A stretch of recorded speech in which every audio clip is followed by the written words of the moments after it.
Labrīt. Labrīt, good morning. It's always very interesting to see what's the average temperature in the hospital, isn't it? So could you please raise your hands who is here from companies, private sector?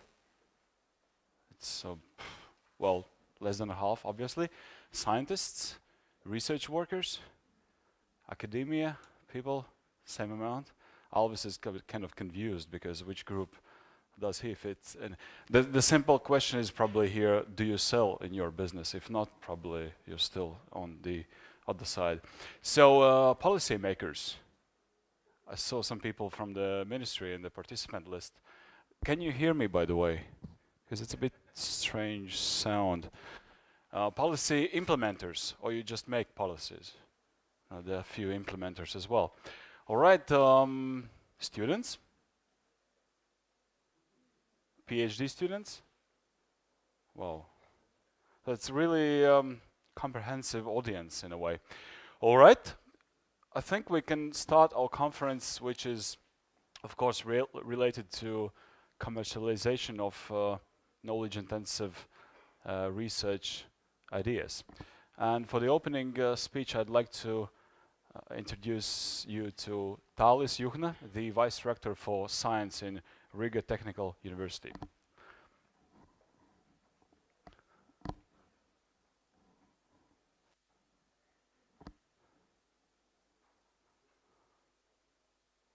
Thank you, Oscar. Good morning, everyone. I think it was a really good exercise just to see that we have representatives from all sectors and let's say from all innovation chain. So on behalf of Technical University, of course, I'm delighted to see that we have both policy makers, companies, and students here. And this conference is really about, not just about commercialization, of course. This is very one step of the way we're getting economy running. The conference in general is, of course, about how to make our economy more innovative with the help of science, with the help of universities. And the conference is organized in a framework of so-called a European Innovation Technology Institute, which we are partners now as a Riga Technical University. And this institute is kind of trying to find more innovative ways how the students, how scientists can become better entrepreneurs. So I think this is the very important for us, especially at Riga Technical University. And as later you will see in my presentation, one of our pillars is, besides research and education, is entrepreneurship. So I see there's also, if you look at the list of the speakers, then we also have representatives from United States, and there will be some online streaming from other speakers in Europe. So I think it will be very interesting to see experiences from different sites, different parts of the world, how this being done in different universities.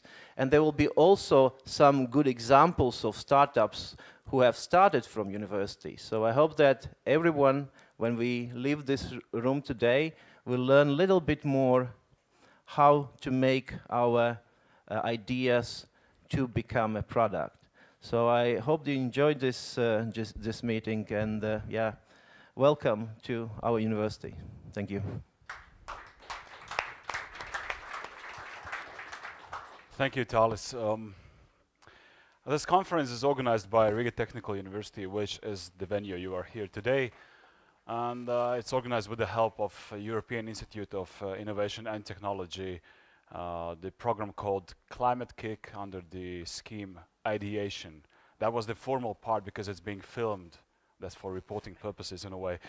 All right, so my name is Oscar, and I'm participant and actually team leader in two startups, both of them related to science in Riga Technical University.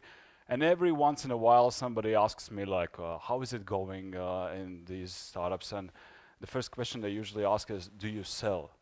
Do you really, have income? And I say, no, not yet. And I'm kind of sick of this answer because initially when you start in a spin-off, a startup that's knowledge intensive and related to some academic research, it all looks so good, and it's kind of harsh in a way because you understand it's very time consuming, very energy consuming, but it's also fun. Do you guys like fun? Yeah, so join startup. And pure fun, I mean, sometimes. Right, let's have some fun before we do the conference, the serious part, all right? So the task that I'm going to give to you, so I'm going to have some fun, hopefully you too. I'm going to explain the task just once, so listen carefully. Every person in this room has one nose, is that correct? All right.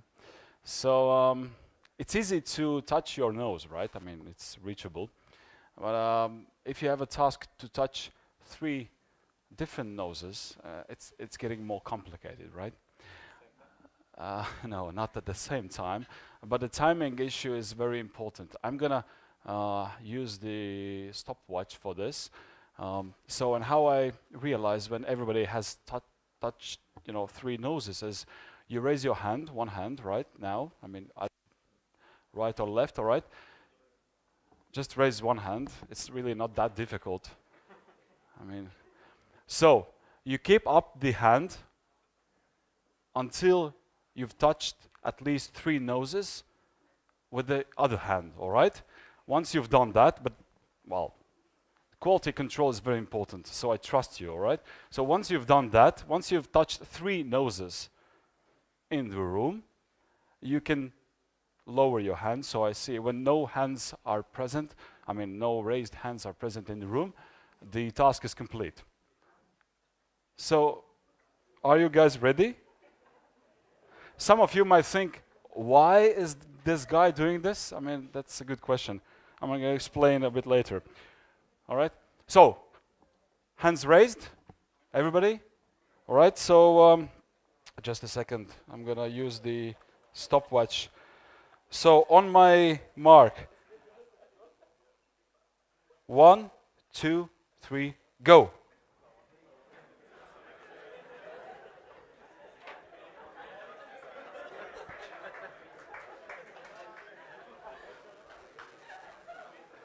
I still see some hands. So if you've done the task, you can put down your hand. So one hand is still up.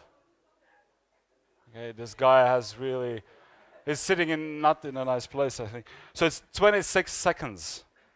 26 seconds. Do you think it's a good result? If you have such a pace in business, probably you are among the, not among the leaders, okay? Sorry? Pain back. Yeah. So, any ideas how to improve the result? To have a team, yeah, once you know the task, you can organize the team. Any other ideas? Exactly, you can touch your own nose, so you can just, you have to find at least 2 people then, apart from you. Anybody touched 3 people's nose? Sorry? Spare nose with you. Okay. It should be a human nose, not kind of artificial. All right. So once again, you can change hands now. I mean, if you like. So we are going to do the same task. So think of the strategies. Think of how you could be like super fast. Like do that in 2 seconds, 4 seconds the most. All right? As a group. So please raise your hands. Think of the strategies. Yeah. No. Yeah. You see this? You see this? This is the Vice Rector for Science and RTU. I mean. All right. So on my mark, 1, 2, 3, go. Once it's done, All right, it's about 9 seconds, so like radical improvement. 26, 9. Do you want a third attempt? No. All right. Do you want to know why I did this? There is no reason. I mean, the only reason. Yeah, it's pure fun, isn't it? Well, there's this saying that minds are like parachutes. They only function when open. And humor is a nice way to open your minds, and I think it's the main thing about this task. All right, I think we spent some of your time, Talis. No problem. Okay, so the floor is yours. Talis is an extraordinary person, very much supportive in terms of how to improve this innovation process in Riga Technical University so that it really becomes a third generation university, which is all about innovation. All right, the floor is yours.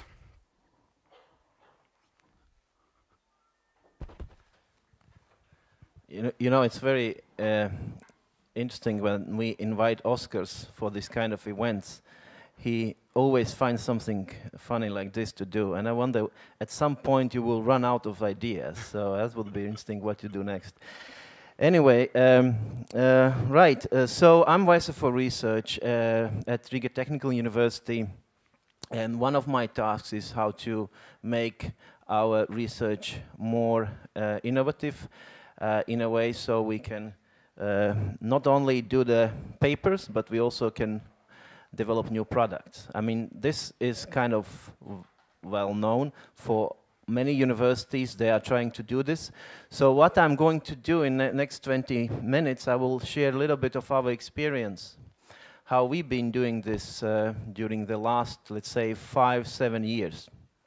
But to start with, I'll just give you the company name, which is Cornellum, and this is my company. I established this company together with my co-workers some 3 years ago. As a scientist, I've been working in a field of water research for more than 15 years. And in this process, I have developed one of the technology which allows you to identify bacteria in a water sample. The specific thing about this is that you can count bacteria using so-called fluorescence in situ hybridization method, whatever it means, but basically you get spots like this in different colors on the membranes, and then you can count them. And in this way, you can fasten the process of identifying, for example, pathogens in drinking water. So when we did this, and you see this is a paper, the picture from the paper we published some 7 years ago. And I wonder, why don't we use this also commercially? And then what we did, I tried to, as normally scientists would do, approach the water company and trying to say, okay, here we have a good technology, why don't you buy it? And it didn't work out. Before we made a team with help of Commercialization Reactor, which is one of the first kind of the entrepreneurs organization helping to make companies. And then we made a team, and it turned out that the reason why the product wasn't really going into the market is that we choose the wrong market. It seems that water companies, they are municipal companies, and of course they are not so much driven by innovation, but when we went to the milk industry, it became very attractive. And these technologies, I mean, it's very well, science-intensive technology, because if you imagine you see these dots, so that you have to find the method to count it with a robot. And of course you have to do some filtering things, and then you have to identify different cells, size, and so on, and then you need to use artificial intelligence to say what is the number of the cells. But by this, in developing this technology, we shortened the time for detection of contamination from 1 week to 30 minutes. Of course, it becomes very interesting for the industry, but again, the right industry. So I think it's just one way, you look at the technologies, but we know that scientists, they understand that, it's very difficult to commercialize from the lab. So what we're trying to do is also to make some kind of prototypes, even at scale with a container. For example, we have a technology which you can connect to the wastewater treatment plant, and this technology is containing completely different approach, more energy efficient, cheaper, more attractive for the customer. But still, it's not a result yet. We understand even the technology is demonstrated. Still, you need a team who will push this technology into the market. And I think this is something we need to learn at universities. We somehow think that, I think we have grown up understanding this, but still we need to know how to get right people in the team, how to make students thinking about innovation. And that's why our university is building a future on 3 pillars. It's, of course, research, it's study process, but it's also innovation and commercialization. Just shortly about, of course, you can find a lot of information about our university, but I just want to point a few things. First of all, that as always, I mean, as for many engineering universities, we have a lot of patents, and always a question is, how to really move them into the market. And what we learn over the year, it's of course, it's not very straightforward process, but still, I mean, in terms of patents, we are leaders. But what is interesting about our budget is that out of the total budget of about 50 million, 30% of the money actually goes to the research, which I think is quite a good proportion comparing to the average universities. And 70% of this 30% are actually project-based, meaning that we have scientists which are able to compete in an open market. I mean, we are not talking only about the European type of project, but we also work with industry. We have cooperation with Airbus, we have cooperation with Volvo, developing different kind of structures for these companies. We work with also with Mercedes, again through all kind of research projects, and also we help also our local industry. Like industry working more in the field of entertainment, like aerodium, or we also work with our bobsleigh team, for example, helping develop new type of sledge for our one of the best teams in the world. So, and of course, we try to be good scientists. And do the research with the best researchers in the world. Just 1 week ago, we have signed an agreement with CERN for starting a new project together where our scientists will be involved in building a new collider for CERN. So, I mean, by this I want to just say that there is a potential for scientists. There is the potential for students, but how to make these things more, how to fasten the process of commercialization. And if you look at the process before, of course, we are mostly been dealing with this kind of process. So, of course, the company make a contract, and then we get income. And as I said, about 40% of our research funding actually comes from the cooperation with industry, which is good. But then this way, which is the universities as creators of startup companies, this is relatively recent. And the reason why we actually today is how we want to think how this way can become more effective. So we think about now in Europe and in Latvia specifically about economical transformation. And we know that there are many players to make our economy more innovative. But what we feel, at least in Latvia now, and this is something we want to change, is that universities, the potential of universities haven't been used to full extent. If you look at the literature, and there are many studies showing that universities can actually be active contributors to both regional innovation schemes. And so what we trying to find now is that what are the maybe the limiting factors for doing this in Latvia, for doing this in Riga Technical University. So if you look, I mean, in a website, in an internet, you can find all kind of information about potential outcome, money-wise, from universities. This is just the one, the graph published a few years ago about venture capital raised by the alumni from different universities. And if you look at the figures here, it's a 4 billion by Harvard universities, but in average we talk about $500 million raised by the alumni from different, of course these are the top universities in the world. And if you think about the number of startups, again, you know, the companies like universities like Stanford, the 200, well, from 20 to 200. Again, you see that universities are being quite active in attractive VC funds abroad. So, which means which let us think about, you know, how then we can potentially change this. Because if you think about the talent pool, what we have in universities, take Latvia, 90,000 students of researchers. So there's the scientific expertise, there is equipment available, there's an international network. So what is missing? So what is missing? What we should change?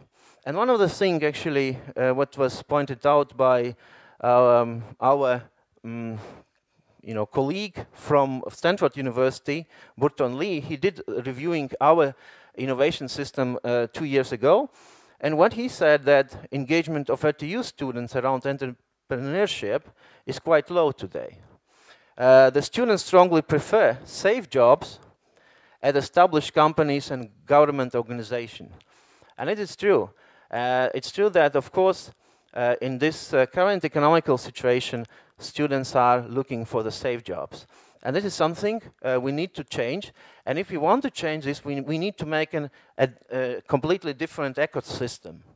And in the next slide, I would like just to show, coming back a little bit to the history, how the ecosystem of Riga Technical University has been changing during the last, let's say, 15 years. So, of course, we started with the commercialization park, so kind of science park, where we let our students if they have developed some small company, so they have an opportunity to get a free or cheaper space, so they can run their small business in the science park. We started with that, and of course later on we had to have an IP office, and we have developed a IP strategy, I think quite good strategy, which is in a way facilitating engagement of scientists, because 50% of the income goes to the particular scientist, meaning that university is just leaving half of the possible revenue, but the rest is going to the particular professor. We have started entrepreneurship program. It's not a large program, but still about 30, 40 people per year are graduating from this program. Then later on we started establish business liaison office, of course, helping to bring companies with a scientist, and then a student incubator. It's a small incubator. And later on, I think one of the interesting and turning point was that nationally there was established an incubator, which is called Green Incubator, which was established between 2 universities and the funding from a Norwegian investor agency. And then following, as I said, we understand that something is missing. And what we did establish so-called RTU Design Factory. And the very simple reason for that was that we realized that we need a space, a physical space, where the students can come, and then they, together with the mentors, they can work on different projects. So we obviously engaged also the student business incubator in Design Factory, and as you know, the Design Factory is just behind my back there, and if you have opportunity you can go and visit this. So I think this what happened is that, of course, that it has created some kind of more interest from students, but then we realized that we need to outreach also outside Latvia. I thought that we had this, it was too orientated locally. So that's why we make a connection to a European Innovation Institute, which allows you to broaden your network. Also, not only getting some additional funding for acceleration, but also to broaden the network. And this is something we have just started this year. And next year, what we are going to do, we are going to introduce the course for every student in RTU for product development, or or kind of course where you can work in groups with the students and the mentors on developing a hands-on type of project. And we believe that this is something we will change and increase interest more for the students to choose the way of entrepreneurship. So if you look at the system, of course, this so-called ecosystem, you can build all kind of schemes, but then you have to see what is really working. And when we understand that in order to encourage students, we need to engage both study department and the research department. And as you see here, that the students then, they can start in the small incubator, and then with the help of the Design Factory and Idea Lab, which is the business incubator, now improved incubator, we try to push the companies through this kind of chain into the next stage, where we find the opportunities for students to attract some VC grants, or attract VC money, or some national grants. Like, for example, you have a GIC, what I mentioned, the Green Incubator. So in this way, we help our students to move from very green idea, let's say very embryonic idea, to the accelerator phase. We are not in acceleration fund raising yet, but we think that this is also a very important step forward to make this system more effective. So just a few things. Okay, so as I'm running out of time, I would just like to maybe run through this few examples from our companies which are generated by university. And what is very interesting is that there is no one way or one, let's say, golden bullet which you can say, okay, this is the something which works. You have few, let's say two examples. We have one company which started their activities in our science park. They were using our park facilities, and as a result, they started a completely new business, which is the 3D printers. So, and then you have another approach. You have a company which started from the student business incubator, but then with help of Green Incubator, they have developed a technology for improving for training of the shooters using the electronic rifle. So, and again, they started in completely different way, but if you have the ecosystem in the place, the talented students, they find the ways how to get to the next stage where they have possibilities to attract more the VC funds. Another example, which is not actually, I mean, we are using this Sketchbox, and this is a completely different, again, example where our alumni, they were not really related to our ecosystem, but then they used the ecosystem of available in Finland, and now they're becoming quite a successful company, working with Facebook, Twitter, and so on. So, if I have just 2 minutes to kind of emphasize what are the challenges for us. I think that one of the biggest challenge, of course, if you look at what are the R&D budget for universities like ours. I mean, I mentioned 12 million euros. This is a total research budget for a university like ours. And then obviously comparing to the big universities where, from according some data, about 70 to 100 million euros are actually invested in startup company. Not directly, of course, but through the R&D, different activities. So I think this is one of the limiting things. Another is, of course, as in many universities, awarding system for professors. Our students are not always stimulating to make your own company, but this is changing. Then, of course, I didn't have time to show examples from different universities in Europe, but in most of the cases they have some kind of science park, which is in our case is missing. And having this kind of park, we would allow to prolong the life of spin-offs and in a way giving the more opportunities for students to take risks. And then again, another thing what we have identified that, of course, going for the VC funding in early stage is quite challenging for the students. So what we think what is missing is early stage investment fund. So this fund where the students which are working on their companies, maybe taking quite early ideas, but there is a need for some kind of support at this early stage so they can go later on for the next investor round. And of course, what is very important is both support from municipalities and from the state, specifically in the early stage of business development in universities. And finally, some of the lessons learned from, as I said, experience about 15 years working and kind of being engaged in steering the technology transfer system in university. I have come up with 3 main points.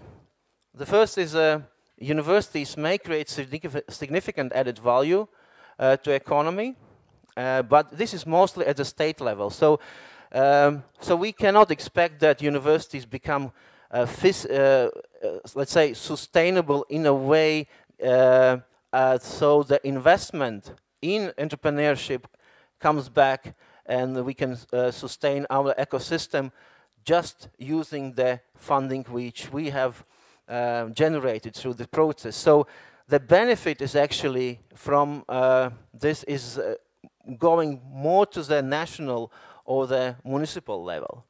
The second is that what we see that ecosystem is really influencing the attitude.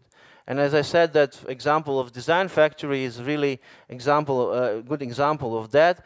That if you have a physical place and if you see that there is the place where the students they can spend their time and then they can work with the mentors, it's changing the attitude of the students. And then what we see is that this is also really growing lately very, very rapidly. And the last but not least, I think that mentorship. Mentorship, I mean, by this I mean not only mentoring of students, but it's also the way we can facilitate professors, scientists to do more of the innovation.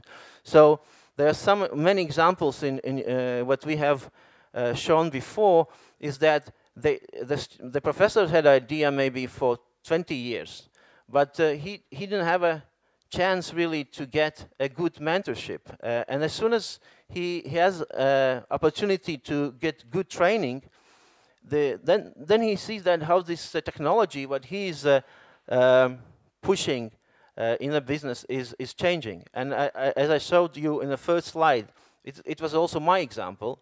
So with the help of mentors, you can change your technology, and I think this is the very important component of a good innovation system in Latvia and in Riga Technical University. So thank you for your attention.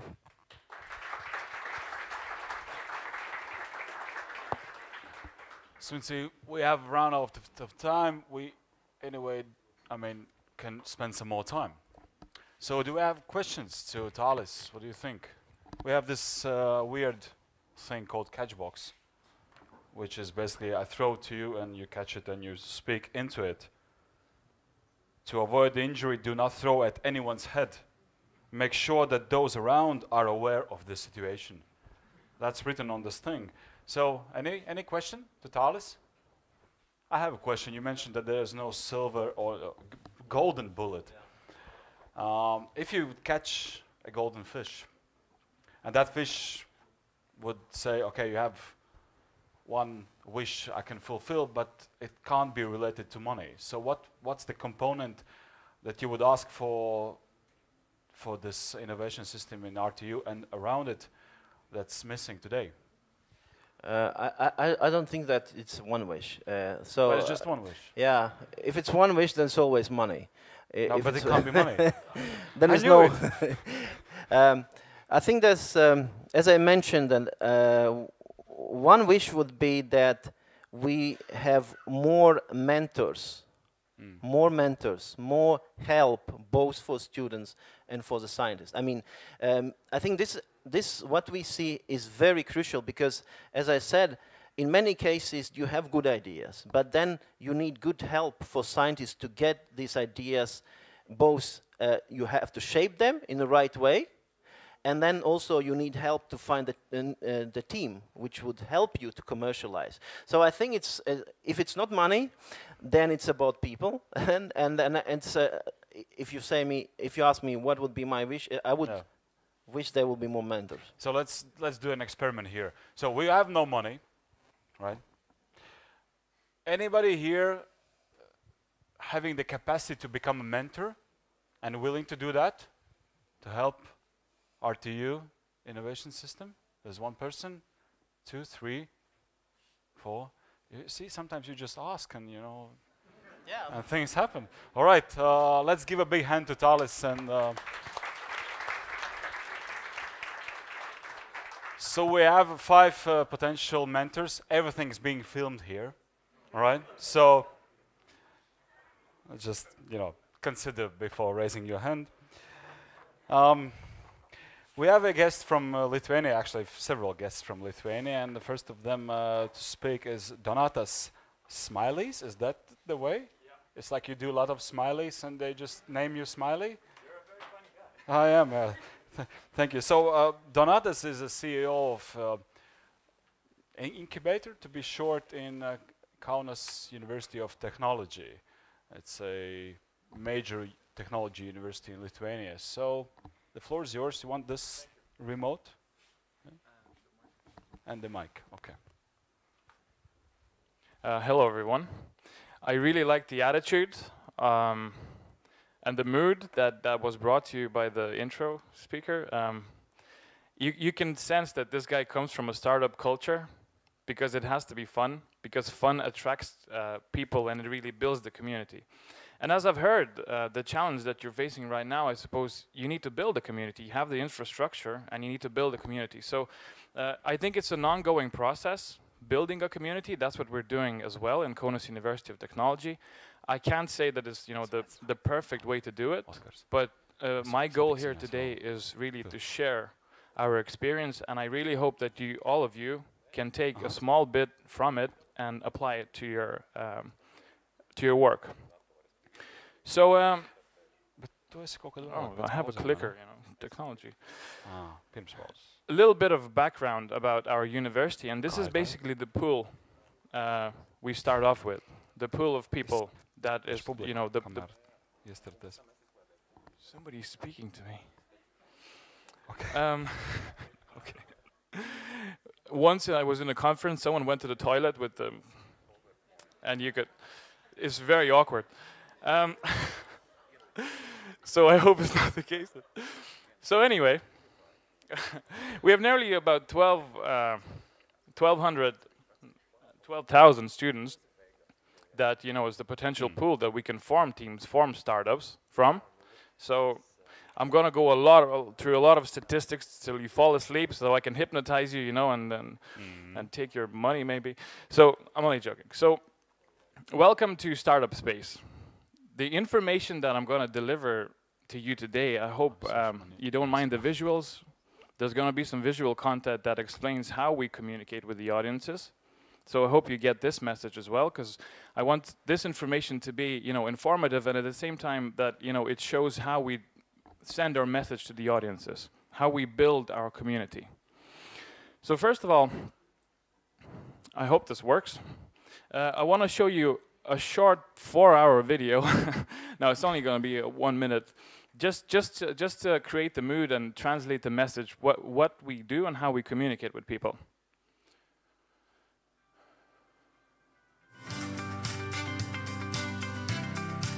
As you can see, a very, very positive song. Music. Can we get a little bit more sound? I want to see people dancing at the end of this.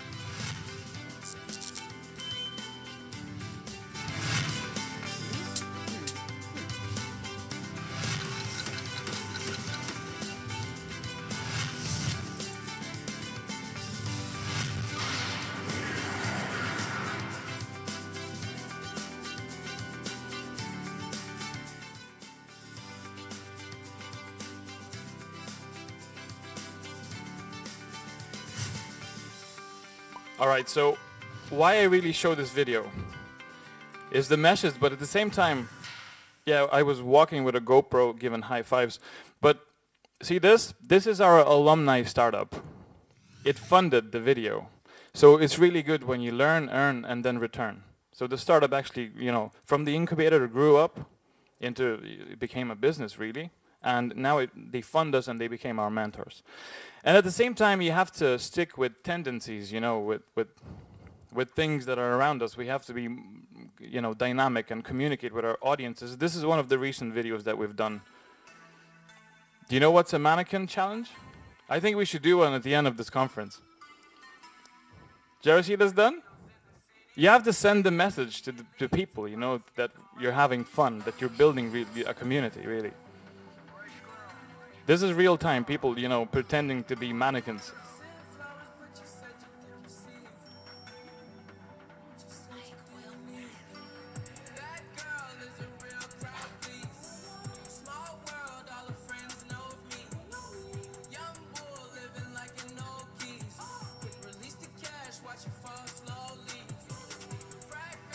Do you see this guy at the end? He wasn't meant to be in the video. So we started the shoot, and next thing, we saw him walking along the corridor. We were like, stop! He was, what's going on? And then he copped on, he stopped, you know. And this was like, you know, as we say, a berry on a cake, you know. So, you know, it filled the moment. There's not going to be any more videos, so sorry for people who, you know, you thought that I'm not going to speak or show video content instead. So we've been working for 4 years now, and since the time, we've established over 50 companies, enterprises coming close to 60s, and if I was to say they're all, you know, reached a lot of success and now they're earning a lot of money, that would be a lie. This is a statistic that shows that these people have learned. Not all of them found financial success, but these people have learned, and we think, you know, this number shouldn't be measured in finance, because as well as that, you know, we're learning. Our goal is to promote entrepreneurship. So, sorry, I'm very used to clicking the keyboard. Speaking about startups, this is a fragment of our pitch to our audiences. When we want to attract students, you know, to come to the incubator, join the culture, because first of all, they have to join the culture to become a part of it. So we asked ourselves what really a startup is and what we're looking for. So we say it has to be an innovation driven by technology. That's number one thing. So then we want it to be, you know, really a good team. We're really open to everybody. If a student has an idea, he wants to speak to us, it doesn't matter what it is, we speak to the student. Because if it's an idea that he's not going to be working on, it doesn't mean that he's going to have a different idea, you know, in the future. So we try to integrate them into the culture, into our community. So we're open really to everybody. this is a, the expectation that most of them have when it's all money, it's all overnight success. But we try to communicate with humor, but at the same time we like to really break this myth that it shouldn't be like that. We shouldn't communicate to people that it's easy money, because it's not. So we really have to break this myth, because the reality is much different and it's hard work.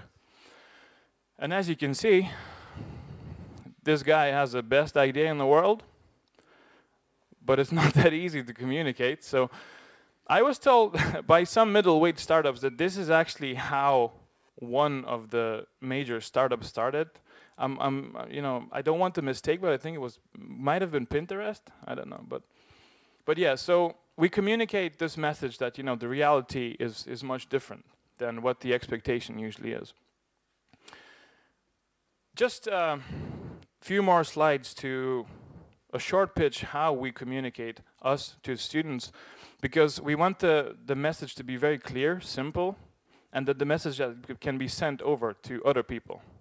So we say, let's imagine we're all monkeys living in a jungle, primitives, eating bananas day to day, jumping from tree to tree. And one day, some of us, like you, have an idea to make something new. You have a recipe to make something from a banana and a watermelon.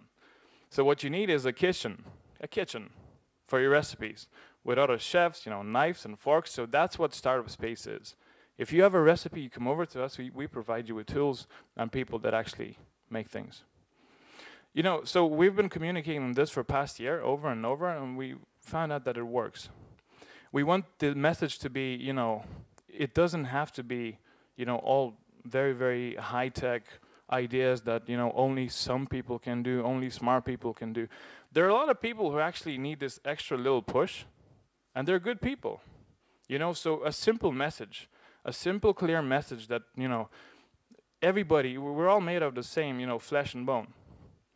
So the communication has to be really simple. And we say we have, resources to help them establish the recipes. Okay, so what we're really doing is we're creating a community. And we will be creating the community for many years, because it's an ongoing process. I don't think that a community can be, we can say, it's there, it's done, it's created. No, because it has to be dynamic, the process, things change. So we have to be really creating a community. So that's what we're doing. We believe that we are a flagship ecosystem player in Kaunas, which is the second biggest city in Lithuania. We're only one player, as we say, in the ecosystem, because there are many other people that are doing this. But it's very important for us to take this role, because really, apart from building startups, we need to really be a part of the community. So we have to cooperate with others. So we have a team of 5 people that I will be talking about later. And what we really provide them, the startups with, is we have 16 office spaces. Some of them are 34 square meters, some of them are 16. So the teams that come over to us get their own office space. That's number one thing. They become a part of a community. Okay, so because when you become a part of a community, it's easier to create. So the community becomes each other's mentors. All right, so about the incubation processes, how we filter people that join our incubator. So basically, the first step is, as we call, memorandum of understanding. I'm not sure if that's the right term in English. I translated it, using Google. But the point is that we need to check the motivation of the team. It's not really the idea that's the most important thing at first. We really need to see how the team is motivated to do things, because back in our heads we know that this team can be doing some other things, We really, strong teams, strong motivated teams, that's what we're looking for. So the memorandum of understanding takes from 1 to 3 weeks, where we give tasks to the potential team to do their homework, to really understand the market they're going in, to understand the technology and roles in the team. It doesn't matter, they can be, fresh, as we say. The knowledge can be low, but you can see when people are trying. And it motivates us to really help them. Then we go to the incubation process, which takes 12 months. First off, to start off with. So during the 12 months, really, what we're trying to achieve is we want the team to build a good prototype and validate the business model. So they have the hypothesis about their segments, their clients, the client segments. They have their business model, and we're really trying to help them to validate it in the shortest time possible. So we're looking for an easily repetitive business model that can be, something that can be sold, and not just by the CEO who believes in the product more than everybody else, like it usually happens. And then at the end of 12 months, we don't say, get out of here, but we look how the team progressed, what are their plans, what help do they need, and we can extend the incubation period, and it's usually 6 months. But we do have teams that are more than 1.5 years in our incubator. So before the incubation, as I said, the steps that we ask the team to establish, to check, how much they believe and how much they're ready to establish their idea. The first thing, we need to see the vision. And this is where the potential CEO shows himself. A visionary guy that's like, let's do things. So we want them to show us the vision, to list the features of their idea, because it really shows how flexible they are on their thinking.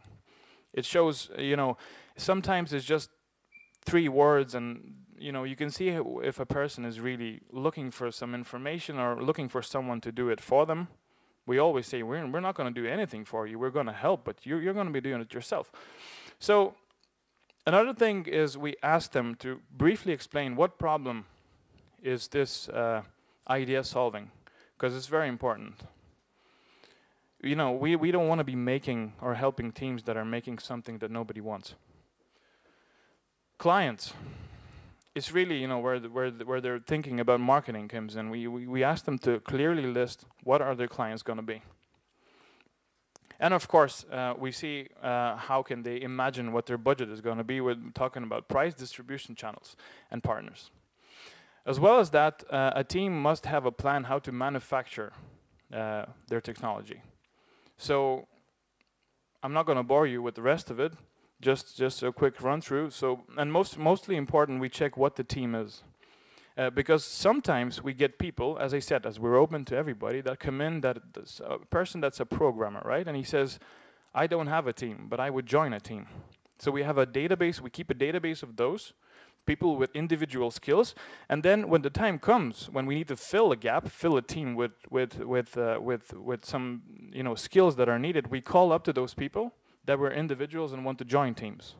So, but then again, we translate a message that we're actually looking for individuals as well, not just teams. If you want to create but you don't have an idea, it doesn't mean that you don't have to come over to us. We can link you to people, because we have to build teams as well. So, about our team in the incubator and how we work and their roles. So number 1, Gentare. She is a community builder, one of the recent positions. And her role is basically she's responsible so everybody is happy in the incubator.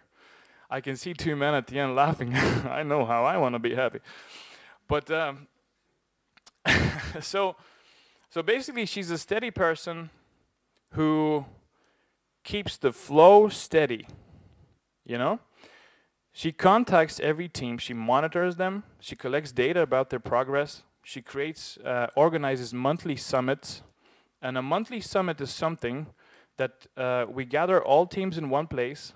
They have 3 minutes to tell us what they did last month, what problems they're facing at the moment, and the third thing is what their plans for the following month.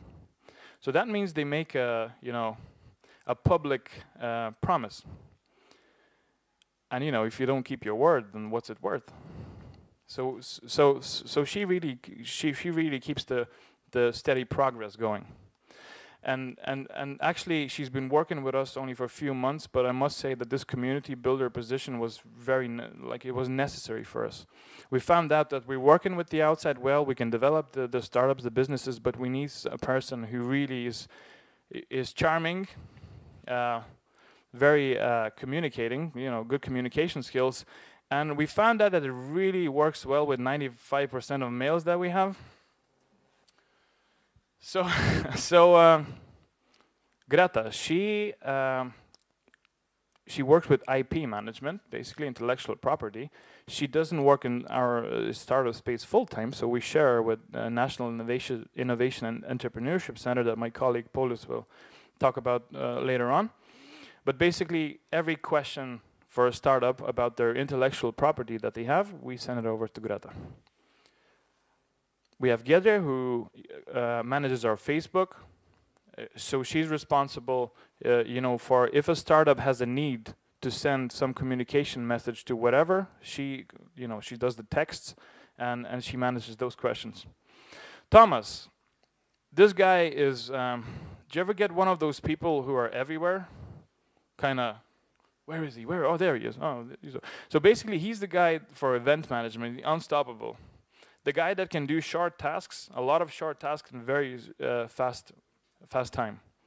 So this guy does the business development as well. If startups are stuck on information or they need certain people to contact, this guy takes these tasks. And you have me. As you can see, we save on clothes. I'm wearing the same clothes every day. Just bought. The picture was taken 4 years ago. You will see Paulus, he's wearing exactly the same clothes. He's going to have a picture of himself as well. So, yeah, we save money, startups. We're like a startup, really. So my role really is to network, and I do that a lot. Radio, television, media, you really have to get the message out there. So you have to have a person like this that really goes out there and speaks wide, because you need to have channels that reach your audience, but it doesn't mean that it has to be direct communication. A good word that spreads around. So that's very, very important. Okay, so you're probably wondering why I have this dog eating a banana. Sharing food, I have this slide exceptionally here because we all know that it works when you share food with people and you talk while you eat, but we don't really do it. So recently, we started to. Is this distracting? You probably can't hear me looking at the dog. Oh, what is he saying? So, so Gintare, the community builder that I was talking about, every week, once a week, she gets all the community to order food, like it'd be sushi, pizza, or whatever. Healthy food, if you're, we don't like the junk food. So, and we eat together, and it really works. We should all eat together after this, sit on the grass or whatever, when the summer comes. But eating together really, really works, because you see people actually being each other's mentors. So the startups actually start mentoring each other and sharing information and helping each other. So that's very important. So our spaces, they have doors. Our offices have doors. It's not like a co-working space where everybody, where you can see, everyone can see everyone. So we have doors, and we try to do this open door policy. We haven't completed it yet, but which means if your door is open, you're open for a discussion. It means that someone can come in and ask you a question. If the door is closed, you want your privacy, and you're busy. But I think it really works because people then network more, they connect more, and in the community of in people with a lot of initiative, they really help each other. All right, so beside our startup space in the university, we have a maker space, which is a community of 20 people, hardware geeks, in a good way, very good way, that are our mentors, and actually they help us a lot as well. So if we have startups, hardware startups that need help, we have a makerspace beside us that are really good hand. And the university supports them as well. They create crazy things, from concrete cement printers to this.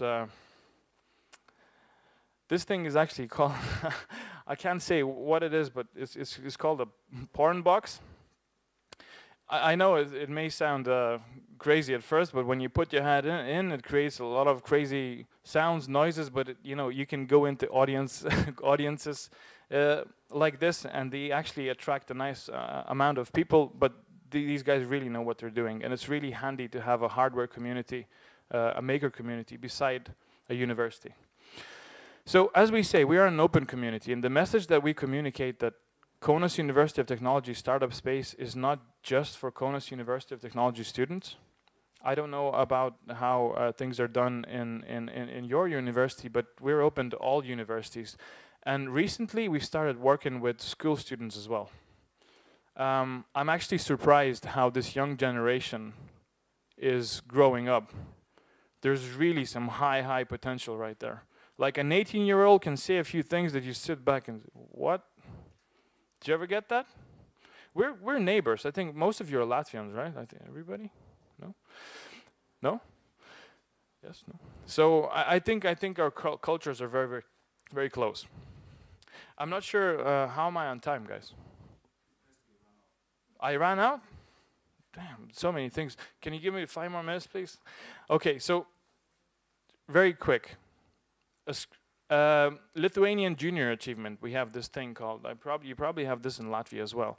So this team is #1, and we started working with them. So we see a team that has a lot of potential but needs a little bit of extra push. So what they're making right now is a thing to keep your car trunk tidy, right? So it's like you stick it on your car trunk, you put the belongings in, you put the nest on top, and everything is tidy basically. So they needed some hand, right? So we take them by the hand, go to see the potential customers, and next thing, yes, we want this, So sometimes even the students, they can have a lot of potential, but they need a little bit of extra hand. I'm not gonna go through this slide right here. I hypnotize people, and then I ask for the wallets. So no, it didn't work at that time. All right, from our community, we work with students as well. Just a quick example. This is one of the game makers that grew from our community, and his example basically inspires people to look around a little bit more. So a group of five guys gathered to create games, right? And they were creating all sorts of games, putting them on a marketplace, and it just didn't work. One of them visited his relative that had a small child, and the small child asked for a racing game for kids, and he didn't find it on the marketplace, so he just created a simple prototype, a simple game which was called Racing Game for Kids, and he put it on the market. And next thing what happened was the kid showed the traction. He just put it on the market so the kid could download it and play it, and he showed the traction that was, the market was actually looking, parents were looking for such games, and that was their success. So, being good, and the little kid showed the traction. So that's how their success began. These PhD students are closing down 100K, 100,000 euro investment at the moment, and what they're doing is a smart charger for electronic vehicles in Lithuania, and they're really working on the whole infrastructure.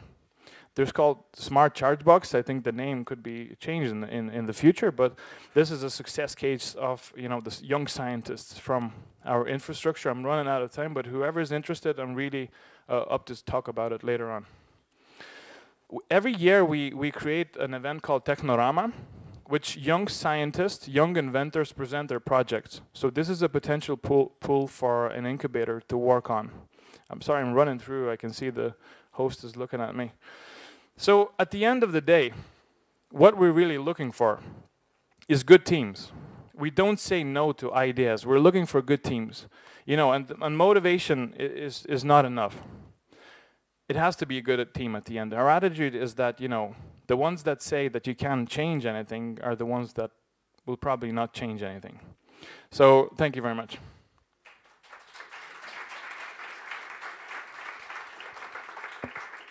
Thank you, Donatas. Thank you. So, any questions to Donatas? Don't run away.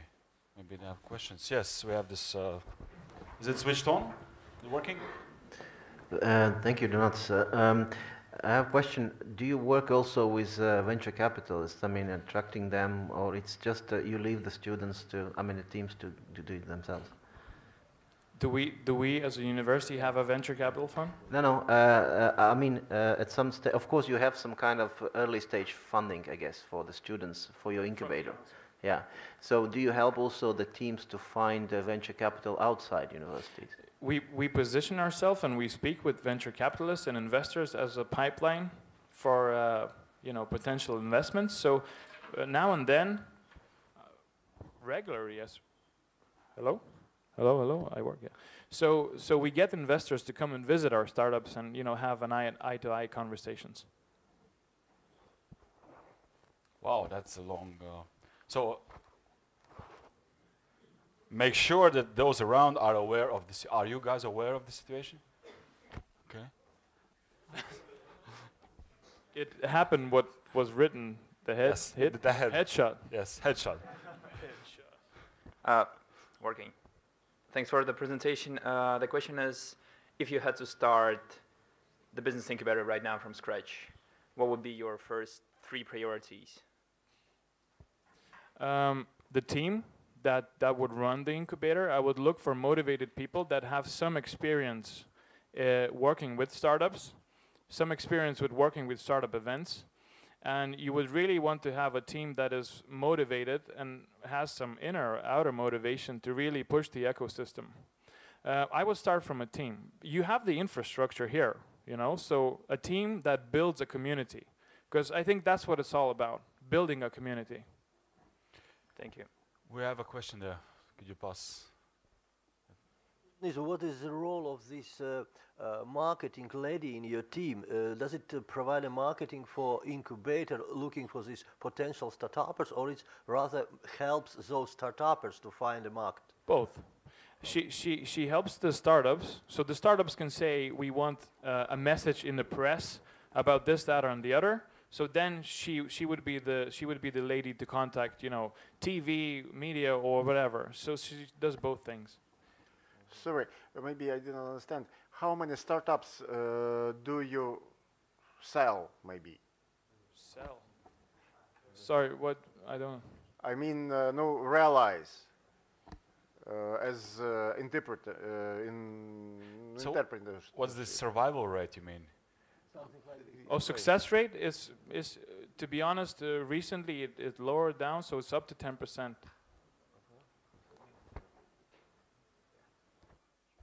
You just said the success rate. What do you mean by that? Sorry? What is the success rate for you? Well, as I understood the question, the success was probably financial. For me, this financial success is not the only success to be to look at. As I said, the over 50 established companies doesn't mean that they all found financial success, but they all learned. I think that's the attitude we have to keep on, communicating. Okay. Any more questions? It's really a nice toy. You don't want to touch it? I mean, can we do this small exercise? I really love this.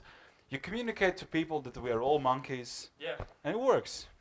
So, and you had this video of mannequins, right? Yeah. Can we do this thing, like mannequining? So I'm the refrigerator opening up, full of bananas, and you're the monkey, like, whoa! Can we do that? Like, Yeah, sure. Okay, I'm doing this.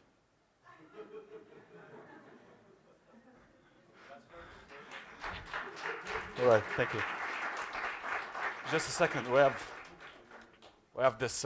It's kind of all-included event. All right. All right. Thanks for coming. Okay.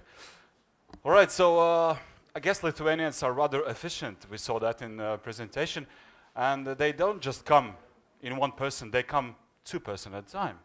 I mean, that's pretty amazing. And they kind of organize that they are, speaking in a sequence in a conference. So next speaker is also from the same University of Technology in Kaunas. Paulius Kozlovas, the floor is yours.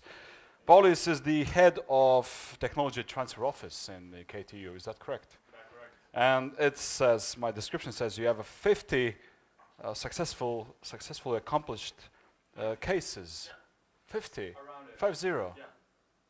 It's around 50. Wow. I mean, just don't stick to that number because I think it's more about money, but let me go through about it briefly then, okay? All right. By the way, same poses. Exactly the same poses. Saving money.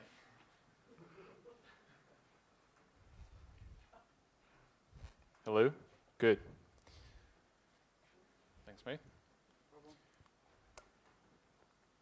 Morning, everyone. So, who am I? What am I doing? Very quickly. So, my name is Paulius Kozlovas. I'm currently working as head of technology transfer cluster at Kaunas University of Technology. And today, actually, it's quite a symbolic day for me because in 2014, December 12th, that was Friday, if I remember correctly, I had my job interview for the current position I'm working now.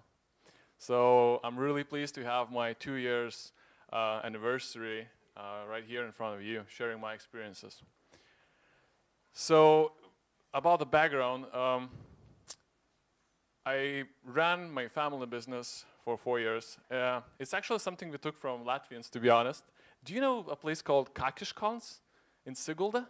They have the adventure park in the trees, and they made it in 2004. That's something new. That the idea came from France. And we went there in 2004, just like together with the first customers, and we said, hey, that's cool, you know, let's make it in Lithuania. And we opened one in 2004, or in 2005, and we were the only one park till 2010, and that was a huge success.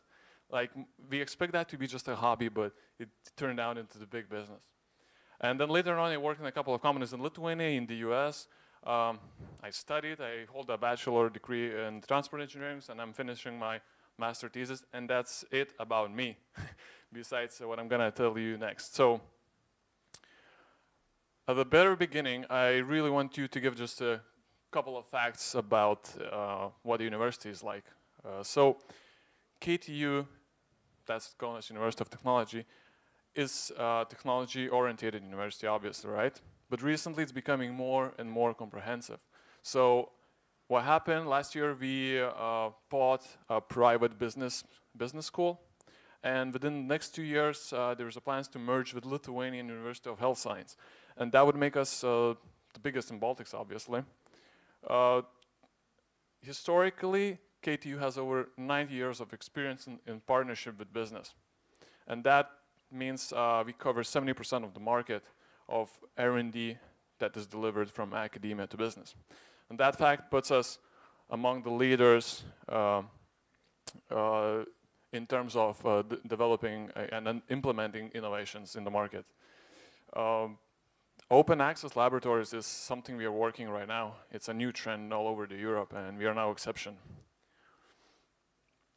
So recently, I do believe you have lots of projects ran by European Union and so on. It's trending now, right? And EU has pumped lots of money into the science during the last 5, 6 years, right? Infrastructure, buildings, laboratories, everything was financed by the government, by the local government and the EU together. So right now we have 9 faculties, 8 research institutes, and KTU is co-owner of 2 valleys. And the whole facilities, the concrete, the glass, the new laboratories is not something that will bring you innovations. And that was a little bit mistaken, I would say. The thing is, before investing so much money into that field, it wasn't really good. It wasn't really made a good investigation on what the business is looking for, and if they are looking for any R&D projects in general. And honestly, the business in Baltics, they're not ready to invest into R&D, not yet. So that's a challenge we're facing. That means we have to form a market. We have to teach the business. We have to overcome the stereotypes of the universities being slow and big. That's a huge challenge that we're facing. And that means we have to change. And to do that, in 2012, National Innovation and Entrepreneurship Center was established. I will call this just simply NIS, just to make it shorter and faster. And then they are the people that are crazy enough to deal with the forthcoming challenges. And here they are. So this is a core of NIS, right? So you already know like quite a few guys from our team. So let's start with the boss. Yeah, team is very important. I agree with Donatas. Team is everything. CEO Edmundas, a very tough guy, very angry guy. If you make him piss off, and you don't want to do that, because he's ranked first by shooting in Glock in Lithuania. So you better watch out. And then we have a head of open access unit. Greta Zhikene, already mentioned, works with intellectual property management. She's awesome, definitely. She just raised the whole center into another level. If you are about to transfer any kind of technologies, make sure this position is covered by experienced professional, okay? Donatas right here covered all the KTU startup space activities in depth, and 3 heads of clusters. Each cluster is formed from institutes and faculties. For example, my cluster, I'm responsible for faculties of mechanics, design, construction, and I have 3 institutes of defense, mechatronics, and architecture, right? In total, it's around 200 researchers. So the first job the NIS team has done in starting 2012, we have kind of inventorized, we did kind of stock taking in KTU. We looked through what we actually have, and we saw that we had 1,300 services, 1,300 research themes we can cover. We counted more than 800 pieces of R&D equipment, and then 100 plus inventions and technologies that are already done. It's here, take it, use it. We described all the information in both Lithuanian and in English. And that's a quite decent amount of information we want to share, right? As wide as possible. So we need a platform for it. And we made one. It's called Open Access Center Information System, APSIS. This system is simply a catalog of what we have in university. And it looks like that. It's no high-end. It's very simple base. I mean, honestly, it's one of the simplest websites I've seen. It's simply a catalog with a search bar. You enter a keyword. If you're lucky, you get a results. If not, you can fill a free request form and, you know, put anything on it, what you're looking for, and then we TTO managers, we can, you know, see what is going on. But having such a catalog online gives you more benefits that you could ever think about. I want to ask you guys, do you have any idea what of the benefits that could be? Anyone? Benefits having online catalog? Okay. Yes.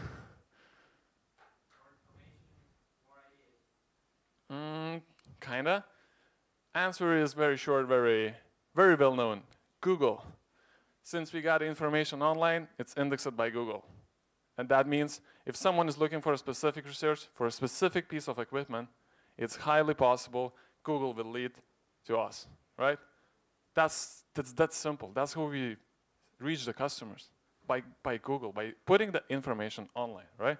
So this is what APSIS is all about. It's making you visible, and that's it.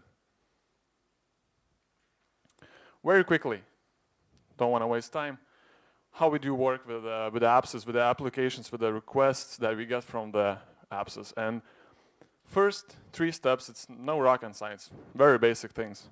Receiving an application, identifying customer needs together with the researchers, making a proposal, right?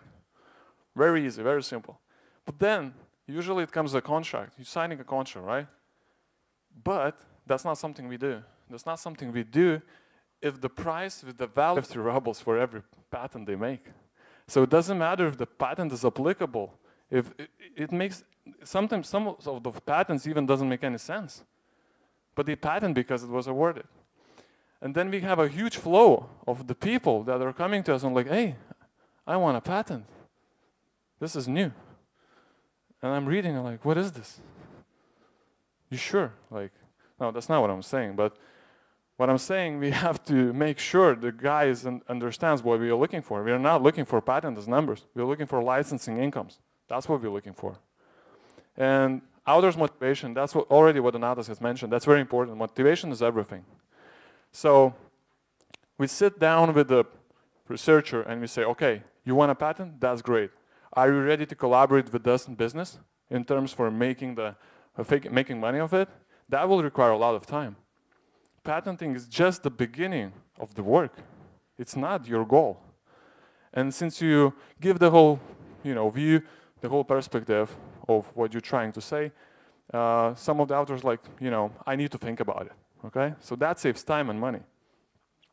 But let's say we have a motivated author that is ready to go through patentability analysis. This is done by the IP manager. She just goes through the basis, checks if the, you know, the whole idea is new, it's not patented yet, that, you know, the patent office would go through, because that's cost extra money. So we do that in-house. Expert's opinion, that's something we do. That means we're looking for an expert in the technology on which the patent is based, the thing that is about to be patented. And we simply ask, what do you think about it? Is it cool? Is it, you know, is it new from at your point? What do you think about it? And if they see, like, if they're giving a thumbs up for us, then the last thing we want to hear is a potential buyer's opinion. Then we find a company, we target a company that would, you know, probably become a customer of the patent by purchasing it or licensing, and we ask, what do you think about it? Like, as an idea, is it cool? Would you consider to buy one, or, you know, to collaborate in terms to, you know, make it applicable? Gathering all the information, we got a meeting once in 2-3 months, depends on the need. The outcome of the meeting is we patent or not. So don't focus on numbers, focus on quality. Honestly, I don't like success stories. I don't know why, but it's very opposite from most of the representatives. It's all about success stories, but I don't like it. I think it's already in the past, and there's no key to success. Everything is so unique and changing so fast. You can't put the same success stories and say, like, hey, listen, like, this is working now, so we can do the same. No. Once you did it, it's over. And I'm always arguing with my boss about the need to put those success stories on the PPT. Obviously, the success story is here. So, you know, he's the first at the ranking and everything. So this is a very cool guy, Arminas Rogauskas, professor at Kaunas University of Technology. I don't know, maybe some of you know him. He just raised 10 million investment on his spin-off company. The invention is that he basically find a way to measure a pressure in your brain after your brains are injured, and when you got a blood pressure inside. Before that, you had to drill your head, and that's not cool. You don't want to drill your head. So he found a way to do it in a non-invasive way.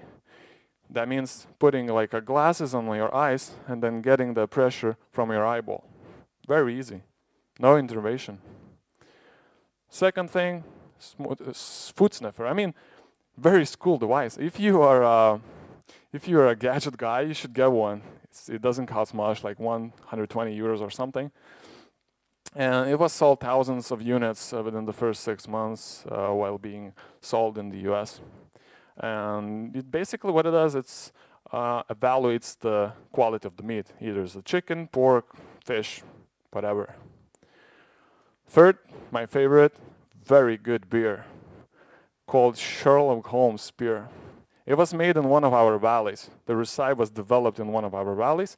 And now, since 2015, it's developed in the local brewery in Kaunas. Summing up, before going to my favorite part, 3 million euros, that's the income from industry collaborations in 2015, Kaunas University of Technology. I don't know if that is a lot or not. I really don't. I think it's very relative. But it's more than we ever had before. So, of course, market is growing, and that's normal. That's how it should be. But it also means that at least we are going into the right direction. And there are a couple of companies we have worked with. There we are, challenges we're facing. I love problems. Whenever I have a problem, I like to solve it. I love the process of solving problems. And here are top 3 challenges I'm facing on my daily basis as a technology transfer manager, as the guy that is coping to deal with business and science and overcome all the issues that were covered by previous speakers. Number 1, intellectual property. We talk quite a lot about it today, but trust me, it's never enough. If you want to have problems, talk about intellectual property. Try to make a deal and try to go to the straight to the ownership of intellectual property. It's where the fun starts. Trust me, I had so much fun. And just because companies are not used to understand what is it like. The problem is universities were giving away their IPs for a long time for free. And it became normal, but it's not. Paying for research doesn't mean you can use it in a commercial purpose. That's two different things. But it was merged. They paid for the research, they get the IP, and that's it. Simply because there was no one standing for researchers' rights. Researcher was left alone with the company. And that means company was just pushing him. You don't want to give me an IP? I'm doing the research somewhere else. I don't care. I will go to Riga, I will go to Tallinn, Tartu. I don't need you. And obviously that was what's happening. And then the offices came, and we are the guys that, we want to make things right. And license incomes is very important for university. Because, why? Because it shows what's the value of your IP, of your research. If you're giving away your IP, that means there is no value, right? So what's the point? You did the research, but it could be with the negative results, right? So that's when you give it away. Yeah, no results, take it for free. But if there's a positive result, get money from it. And that's the face companies were giving me when I was like, hey, so you have to, buy the IP, you have to purchase this in order to commercialize it. And they were like, what? Like, you young boy, what you talking about? I paid taxes? That's why universities exist. I'm paying for a research, and you ask me to pay for the third time? You crazy? That's a tough challenge, but I had solution. Start with a single fixed license fee. That's something that business can understand. If you would license for, let's say, 2% from the incomes they will get from the technology or product where your IP is involved, that will scare them. They will like, no, I'm scared. Maybe I will go big one day, and then it will turn out into hundreds. And of course, from a university side, that would be cool to have. To have a, 0.002% in Apple, on some kind of patent on MacBook Air. That would come up in millions. Unfortunately, we have to start doing little steps towards it. And the first step, start with a single fee. That's something they can understand. You got a project done, you got an IP, sell the IP for a fixed amount of money. Once, they pay once, and that's it. They get an IP. But the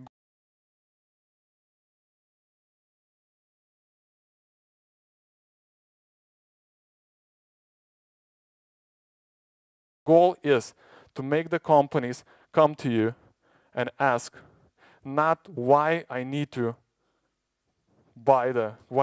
license, but how much I have to pay for license. That's the goal we are now looking for. Second, no bombshell here, but trust is very important. And you have to build trust inside a house, especially when you have 200 researchers together working with you. And you're a new guy in a new center that would never exist before. So that was me. Hey, I'm new guy from TTO. I want to help you. And the researchers were like, what? Who are you?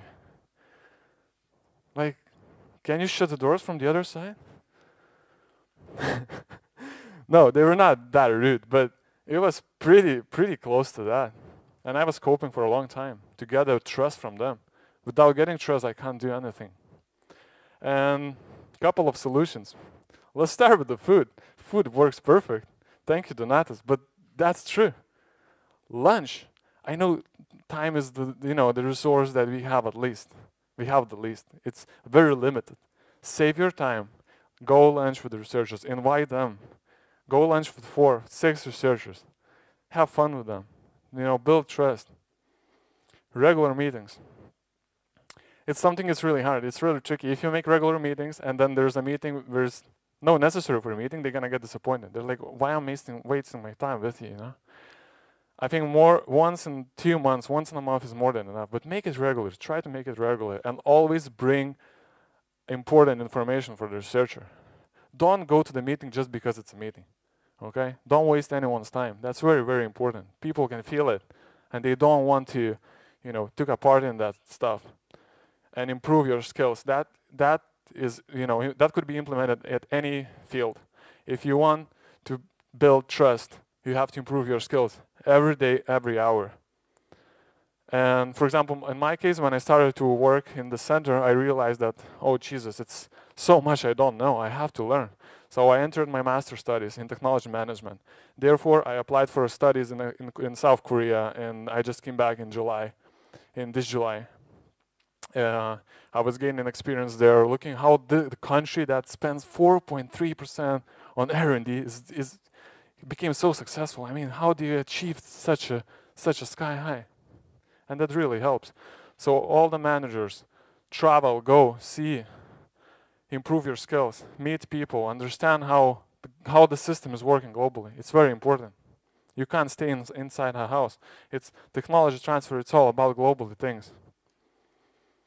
And size, it's always fun when it comes to size, huh?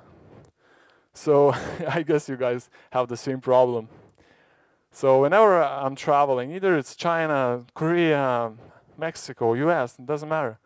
And it comes, the moment when I have to say where I'm from. And I'm like, yeah, so I'm from Lithuania. And they're like, oh, what? Is that the state? What is this? It's pretty much the same in Latvia, I guess, isn't it? With Latvians, right? And then, my patriotic feelings kicking in, and I'm like, did you know that Lithuania was the biggest country in 14th century in Europe? And that's true, by the way. And they're, what? What are you talking like? Poland, you mean? Or so size is fun at that point, but it's not fun in tech transferring. And you know why? I just got back from Berlin last week by Air Baltic, by the way. Canceled flights. Very bad experience. So I came back from Germany with pretty sad news. We contacted the embassy of Lithuania in Berlin. We said, we want to meet scouts. We want to meet technology scouts in Germany, to meet them, to bring our technologies and, to try sell a couple of them. And they did a great job. They managed to get us into the meetings. And I'm really thankful for the embassy of Lithuania in Berlin. But they didn't make all of it. Some of the doors were shut. Some of the doors were shut because we are too small. And they said, we are too big for meeting one university and spending an hour with you. It's very low chances that you're gonna have something interesting. So my solution for this one is contact me. Simply contact me. Let's collaborate. Let's get big. Let's go and kick out those doors of the companies we're targeting. Let's put the technologies on their tables and make them buy it. Let's start technology transferring globally. Thank you.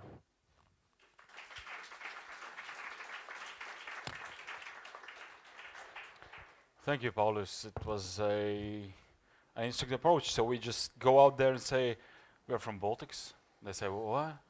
What is that? Yeah, Baltics works way better than Lithuania by itself, but yeah, you're pretty much right. Or north side of the Europe. That's what you do in Asia, or just Europe. I just came back from Asia, and a lot of people on the street ask me where I'm from. Basically, they don't care where I'm from. It's more like to start a conversation. Obviously. And mostly I said Europe, and they're like, okay, wow, Europe is cool. It's good. Yeah, exactly. And but once on the street I said Latvia, and he said, yeah, right, that nation with 2 million people. I was like, how do you know that? I'm sorry, it's not 2 million. It's like 2.2. It's less actually. So, the orange thing. Thank you. Is it working? Okay. Okay.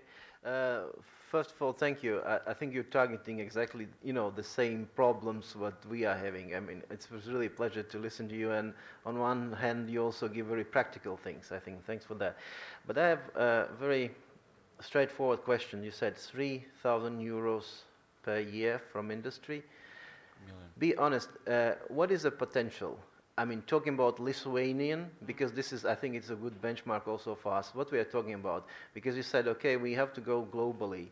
Maybe it's, really time to do this. So what would be the total, let's say, budget what you would be able to squeeze out from the Lithuanian industry? What do you think? It's very easy to calculate. Investments is something very logical when it comes to returns, right? So do you invest if you don't expect any returns from it? Recently, one valley that was built in Kaunas costed like, I don't know, 70 million euros, right? If you invest 70 million euros in 2 years, how much do you want to get from it? And that's your answer. So I do believe the potential is huge. That's only one valley, plus faculties, plus the equipment. It's millions. The potential is huge. But I can't name like the exact numbers. You know what's the market price? The market price is the price the customer is paying for you, but not the price you think of. So I don't know if did I answer? Yep. Okay, but given that you also said that R&D investment from the companies in Lithuania is it as it is, so from that you can derive some kind of figure, because what we see that in Latvia you could have maybe 50 companies which would be able to really contribute to Same here. long-term R&D in universities. So this is kind of range we are talking about. That's why I said let's go globally. If you have a good technology and you're selling the technology right here in Baltics, think about that, 6 million people, how much you can get from it. I mean, it's such a small market.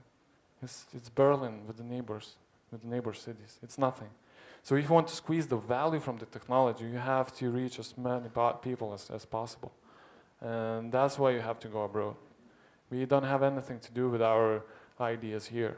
We have a great infrastructure to make one, but when it comes to make money, we have to go abroad. That's the only way. Hi, I have a question actually to RTU. Do you also use clusters for innovation and ecosystem and technology knowledge transfer? Clusters do you use?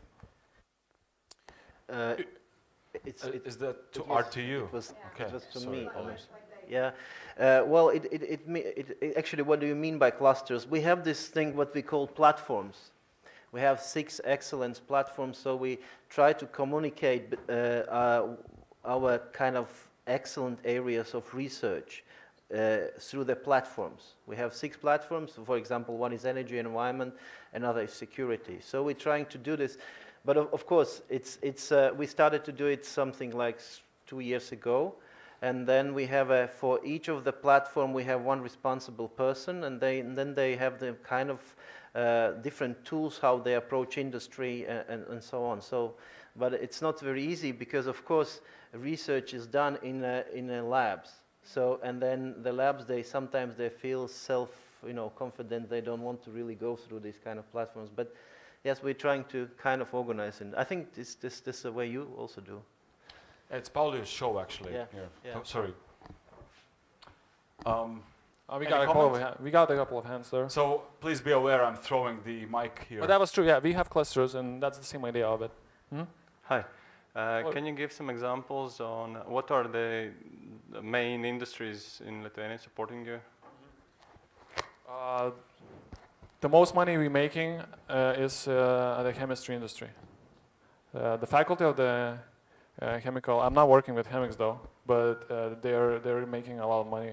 I mean, like a half of the whole university. Because we got a couple of huge companies that makes ingredients and everything they need, chemics there, and that works very well. And I would say the second would be a lot of little projects from 1,000 to, I don't know, 20,000 euros. And that's varies. There's no actually like another second big market. We have a next question. I have a question. You spoke about this small market of our Baltic countries, and we spoke about visit Berlin embassy. Have you any other experience working with some foreign structures, innovators? Because in many countries, Scandinavia, exists a lot of companies which are working directly in innovation transfer. Have you any real experience communicating with them? No. To talk more about it, just really quickly, that's why we went to Berlin. That was literally the time when we felt that we can go abroad. We created the system. We finally got the people that works for a pretty long time enough to understand what they're doing, and that was the first step we did for abroad. And apparently, size came up as a problem, and that's why those markets, those scouts, I mean those agencies, they are not here because nobody attracted them. They never seen us as an innovative country. So that's why I'm saying we have to collaborate as Baltics at least, and then go with the 3 embassies to the agency and say like, hey, it's 3 embassies, 3 countries, whole region. We have top 10 ideas from all of us. Let's have a talk for an hour. That's the only way I see we can go abroad.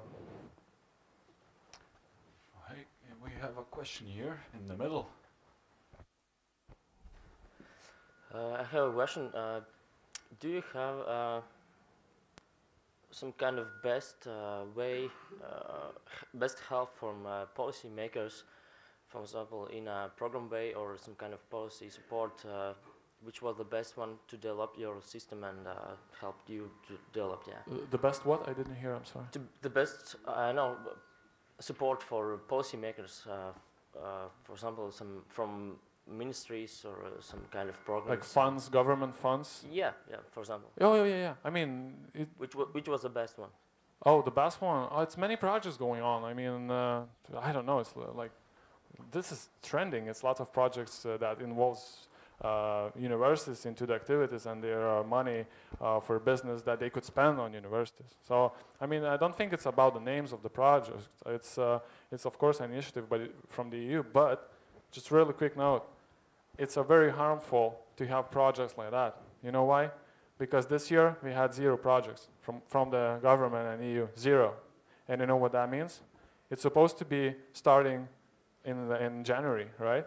And then you have a project, and then you find a program. You're like, we are gonna hit that program. We're gonna get 50% of the money back. And then the program is delayed for 2 months, and 2 more months, and 2 more months, till company calls you and say like, I solved this problem. I don't need you anymore. So it's a good at some point, but at the same time it's a very harmful. Orange box, anybody? Yes. You have mentioned some of the challenges which are kind of universal challenges, building trust and fixing IP rights. Haven't you experienced any university-specific challenges like a limited number of resources, meaning human resources? Because professors are usually, they have to teach, they have to do research, and while doing some or turning research into business, that's like third leg of their task, and usually they are not motivated by them. What about such situation in KTU? Human resources. That's you just mentioned it very directly, and you were just right. Human resources is something that it's the biggest problem with. We are trying as an office to take as much administrative, as much of bureaucracy as we can, to take the load from the researchers. So we make the contracts, we make the invoices, we do everything. We ask him just to give a company, at the idea of the proposal, the technical papers, what kind of project it's going to be like, and that's it. And we're going to do the rest. So we're trying to take as much as we can. And the second problem is to find the people that would work between business and science. It's no culture. It's new thing. I mean, it has to grow.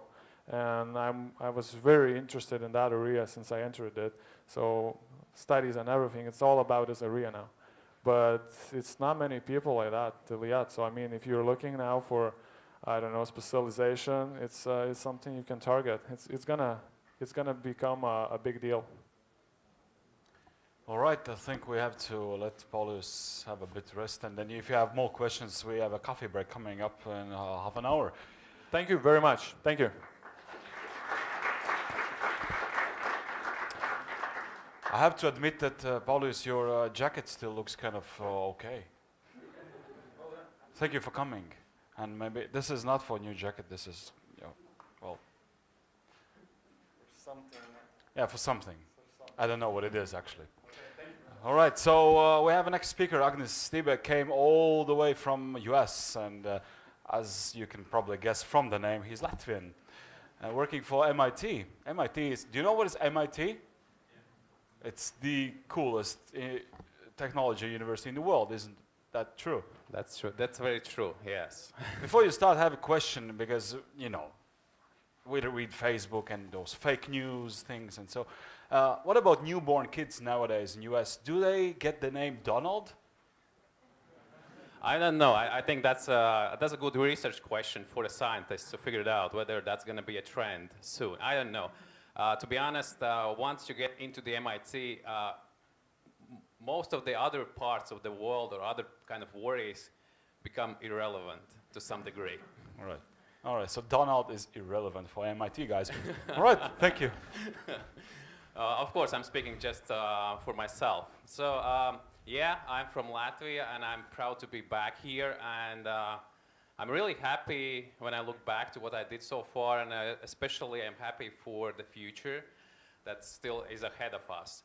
And yes, pretty much today I'm going to speak about the place where I work. It's MIT Media Lab. So MIT is a huge, huge institute of technology. It's typically ranked #1 in the world. And there within the MIT, which is a university that really have a dimension of, I think it's like a 2 kilometers by 1 kilometer, like a triangle, like a huge one. And the Media Lab is just one of the labs. But it's a very specific one, and it's very unique. And I think it's unique globally as well. So this is the lab. This is Media Lab. It has 2 buildings. This is the new one. It's built like 6 years ago, and this is the old, which is built 30 years ago. So the lab exists for 30 years. So we celebrate the anniversary of the lab last October. So, and interestingly, it's under the School of Architecture and Planning. So there are 5 schools at MIT. There are like School of Engineering, School of Business, and so forth. And there's School of Architecture and Planning. Historically, it just emerged out of the very bright scientists. At that time, they were working in the field of architecture, and then the computers showed up on the desks, and they were trying to figure out, oh, what else can we do with the computers? And then they came up, let's build our own lab. And many people ask why it's called Media Lab. Because sometimes people expect this lab to do like specifically media-related research, which is not true. I will show you we have 25 research groups, or 26 right now, and they do a variety of things. And the answer to the question is, and it's given by the co-founder of the Media Lab, is that once they were in the place and time to pick the word, they were looking which word is not taken yet.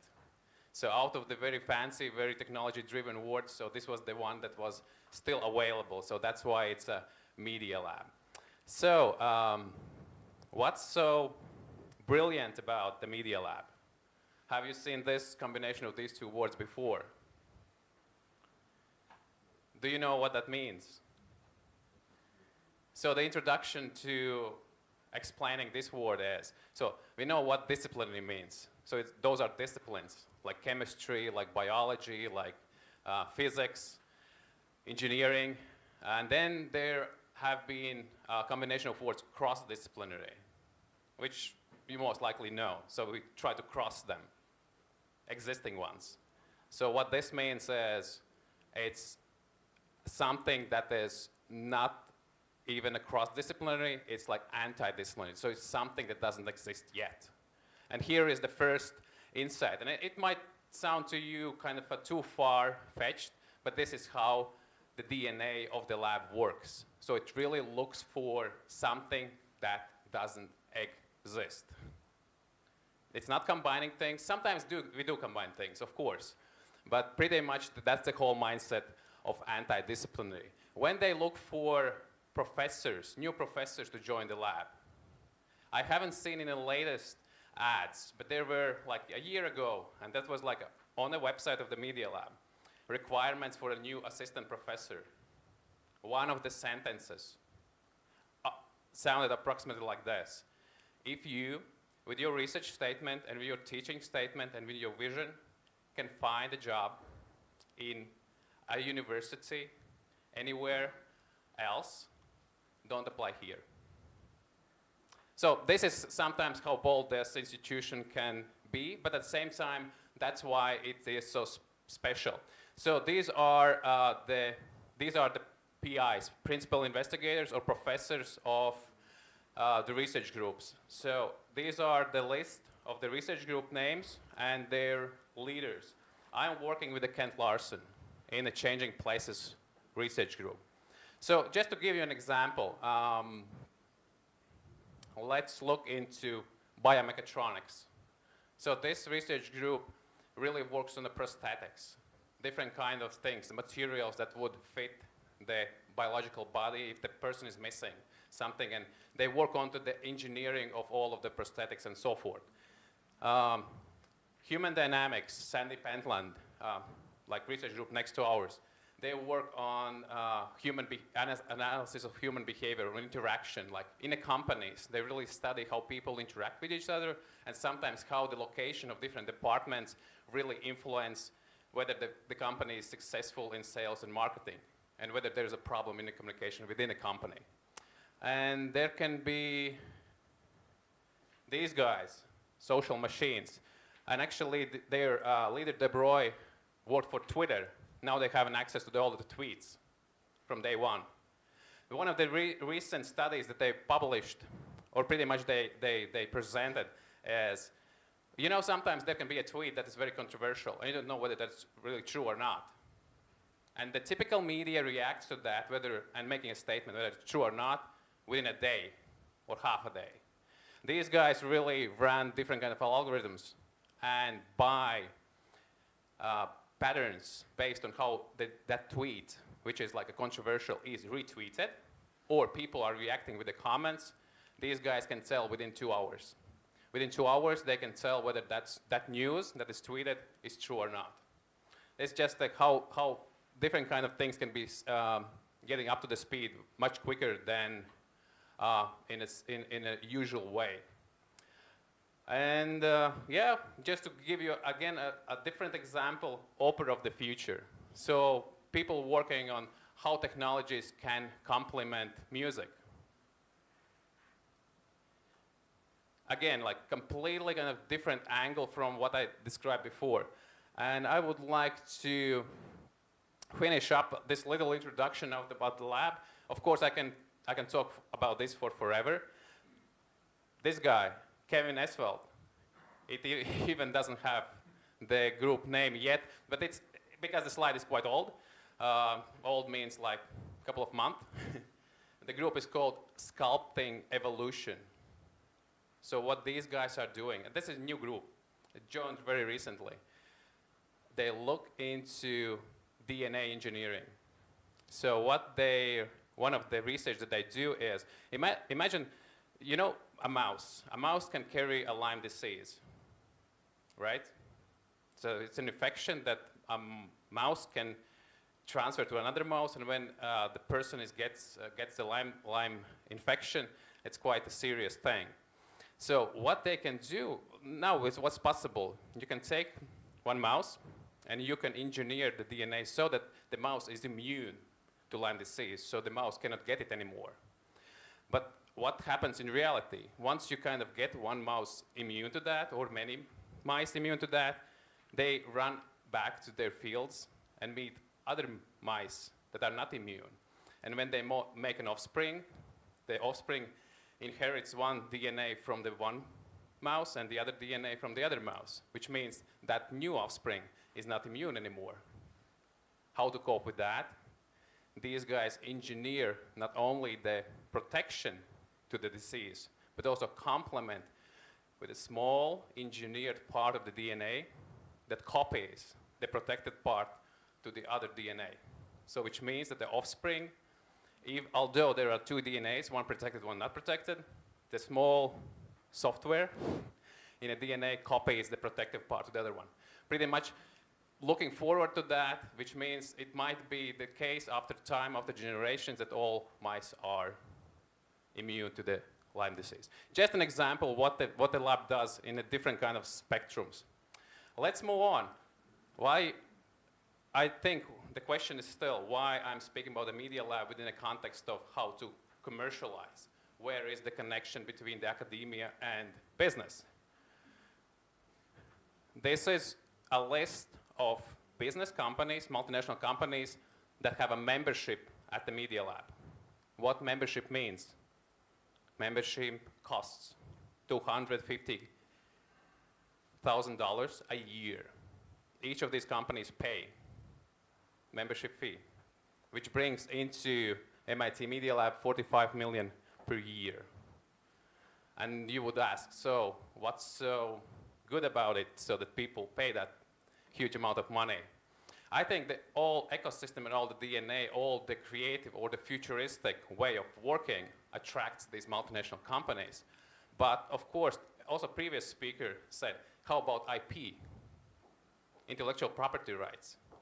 So by paying this membership, these companies get shared IP, which means the company can take an innovation that is produced at the media lab, license it, and build their business on top of it. So pretty much that's as simple as the story is. So by getting this lab established 30 years ago, I think those guys are brilliant. So they established this kind of an ecosystem. So they attract the most talented people in the different areas. All of the work that the lab does at the moment goes under the statement that is twice a year set by the co-founder to all of the members of the lab. He comes up on a stage. This is the room full of representatives of these companies, huge directors, CEOs, CTOs, and so forth. They sit in the auditorium. The co-founder from the stage says, our lab is a lab where it's okay if 19 projects out of 20 fail. But you cannot afford that, right? So companies oriented on the business pay the membership so that these smart researchers, students, and faculty are creating innovation. And by the way, this membership also includes these 2 events a year when all the lab is open to the sponsor companies. So sponsor companies come in and see what all the research groups have produced. And all the doors are open, and all the demos are working. And by the way, now we're going to transition into the demo space, which is also a very key element to our lab.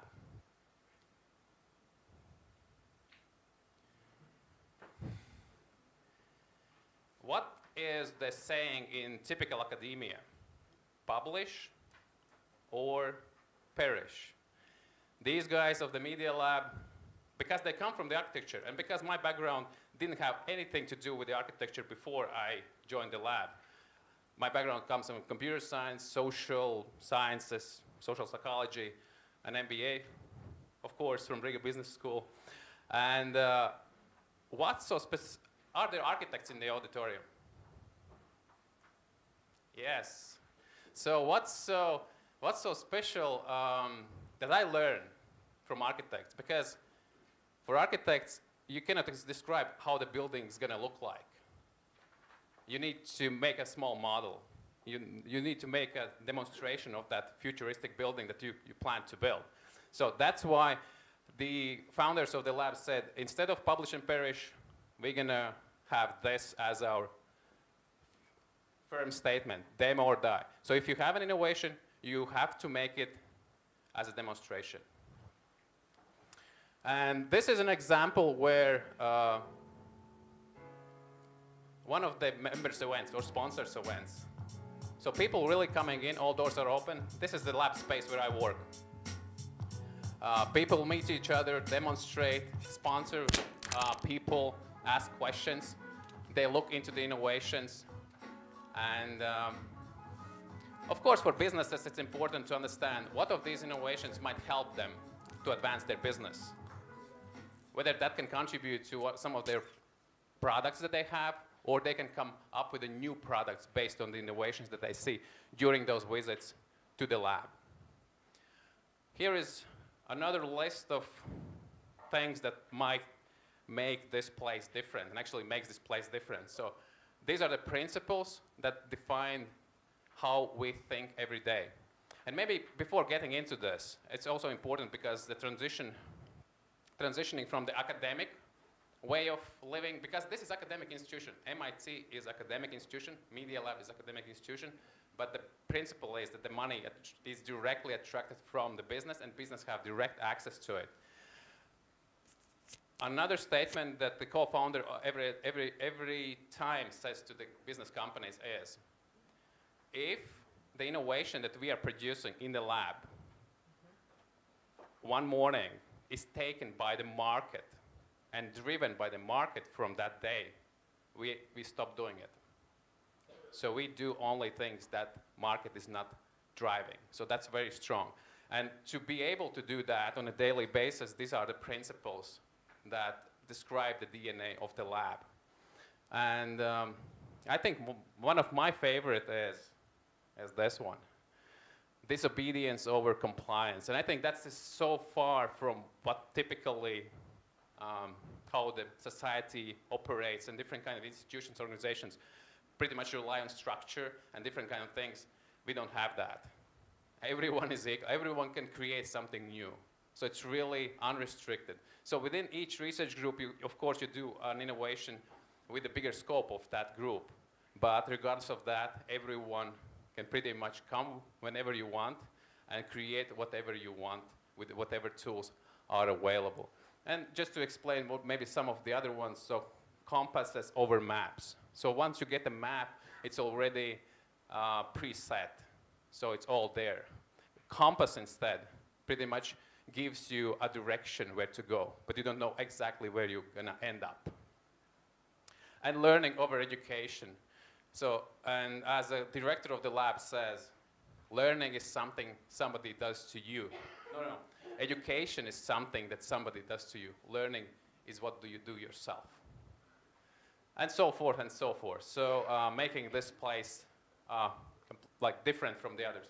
And this is one of the pictures. So open space, and I was really impressed coming into this building, seeing that it really has, in general, the same structure. So you have an open space within the center of the building, and the light falls in from the ceiling. And this is the same way how the lab, Media Lab is built, also the old building and the new building. It's very transparent. You see a lot of glass, and you always are able to see other people working on their innovations. And all of the things happen at the same time. Students write their thesis, make their projects. There are prototyping corner. There are conference rooms where the businessmen can come in and discuss something with the research groups directly. There are specific labs sponsored by certain groups, and so forth and so forth. So it's like I used to call it as a sandbox for adults. So this is how I feel in that building. So there is a list of innovations that have been commercialized. So a lot of robotic, and the group that does work on the research on the robots have deployed and developed different kind of physical robot agents.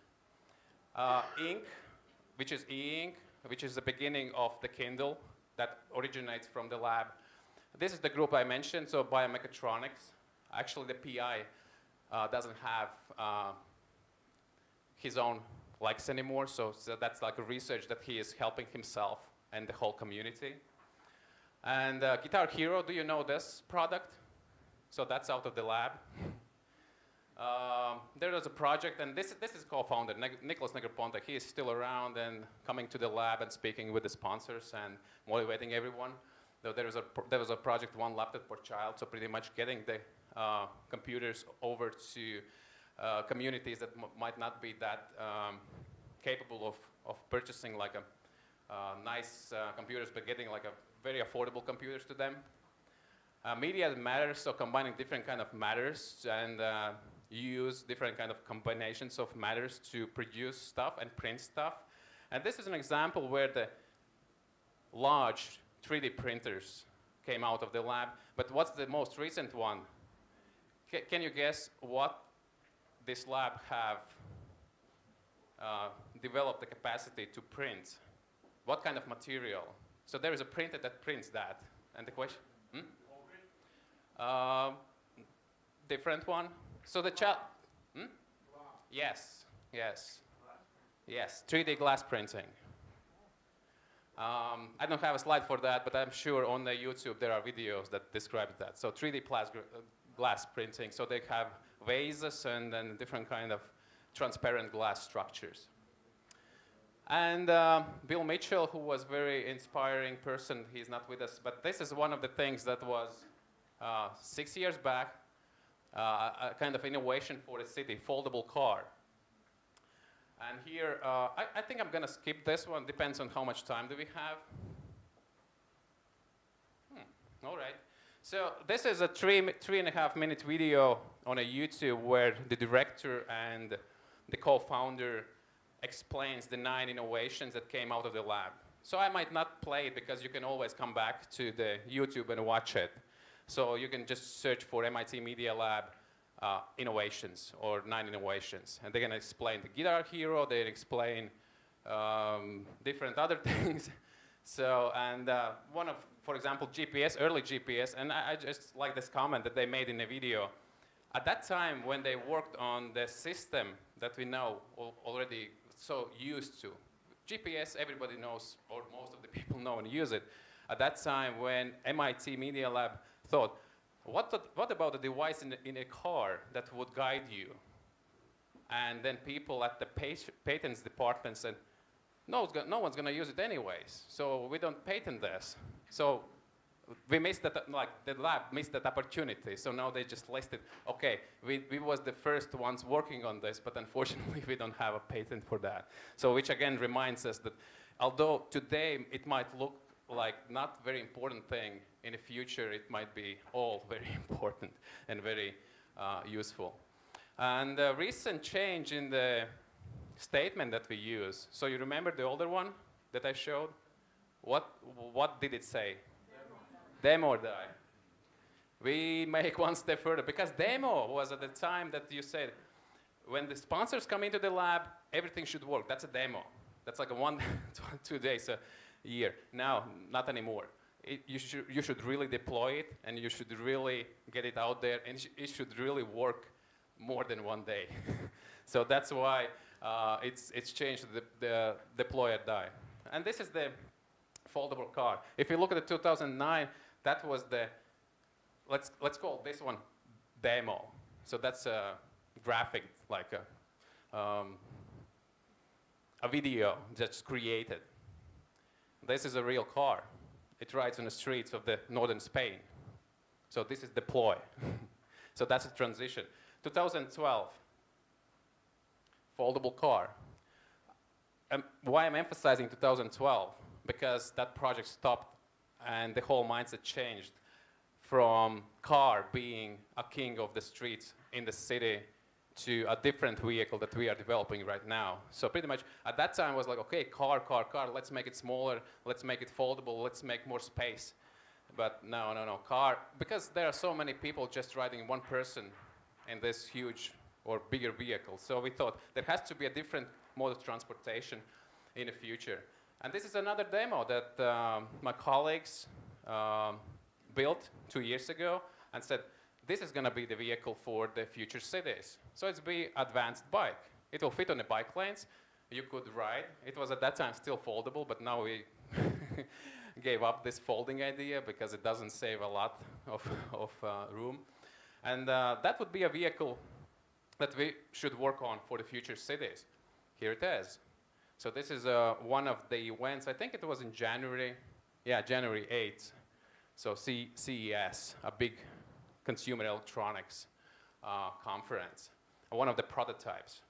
And here is one that we are testing at MIT campus. It still looks quite ugly and early, but it already has pedals and it has different kind of other features.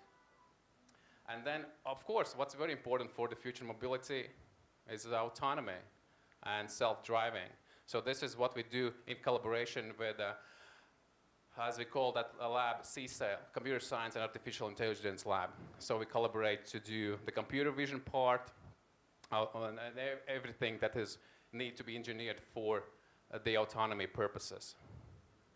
I just want to show you the next sequence, which is going to show you what this is what computer sees, and this is what the computer sees, and what how it detects the bike lane, and so forth.